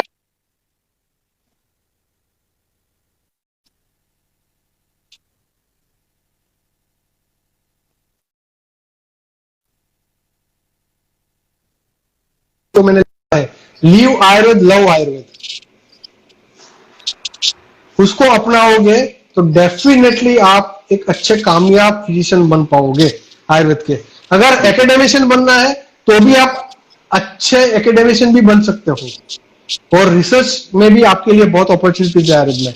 तो आयुर्वेद को थरली अपना के उसको मिशन और विजन बना के आगे बढ़ोगे तो definitely you are going to be a successful ayurvedician. This is my take home message. Thank you so much sir. आप आज Yes. का अगर ये सेशन बहुत ही फ्रूटफुल रहा है मेरे जैसे स्टूडेंट के लिए भी और बाकी हमारे व्यूअर के और लिए। मैं भी स्टूडेंट हूँ, मैं भी आपसे सीखता रहता हूँ। आपको देखता रहा हूँ, आपने कोविड के अनुभव बहुत अच्छी आप भी डेडिकेटेडली वर्क करते हो, आप सोशल एक्टिविटीज करते हो, आपसे भी मैं इंस्पिरेशन लेता हूँ। हमेशा Thank एक you so अच्छा much. स्टूडेंट बनना चाहिए। मैं भी स्टूडेंट बन के रहता हूँ, मैं भी बहुत लोगों से कुछ ना कुछ सीखता रहता हूँ और उसको अपने जीवन में डालने की कोशिश करता हूँ। तो be a good student, be a good learner. बिल्कुल। पढ़ते रहो, सीखते रहो, नई नई चीजों को, टेक्नोलॉजी को इस्तेमाल करते रहो और अपने आप को उसमें डालते रहो, तो आपका डेवलपमेंट, व्यक्तित्व आपका डेवलपमेंट हो जाएगा। फिर आपको डरने की जरूरत नहीं है। आपका जो ठीक है ना? मैसेज है sir, jack of all and master of one, master of one. उस पर मैं जरूर काम करूंगा सर, जरूर काम करूंगा। यस, एक मास्टरी डेवलप करके आगे बढ़ो। और मैं चाहता हूं कि मेरे जैसे 50 डॉक्टर गौरांग जोशी बन के निकले। ये बिल्कुल। मेरा मैसेज है। 50 नहीं, 500, 5000, इंडिया में कोई कमी नहीं है। जितने बने आप बने, मैं सबको शुभकामना देता हूं कि आप मेरे जैसे आगे बढ़ो, आयुर्वेद को जीवन मंत्र बना के अपनी जीवन को फ्रूटफुल बनाओ, आयुर्वेद को लोगों तक पहुंचाओ। आयुर्वेद भारत का आने वाला कल है। आत्मनिर्भर Thank you, भारत sir. है, आत्मनिर्भर भारत है, तो आत्मनिर्भर आयुर्वेद बनेंगे तो आत्मनिर्भर भारत हो जाएगा। Yes. ठीक है ना? Yes, sir. तो नमस्कार, Yes. आज आपको स्वतंत्रता दिन की शुभकामना। जय हिंद, वंदे मातरम। Thank you sir. ठीक है, ओके।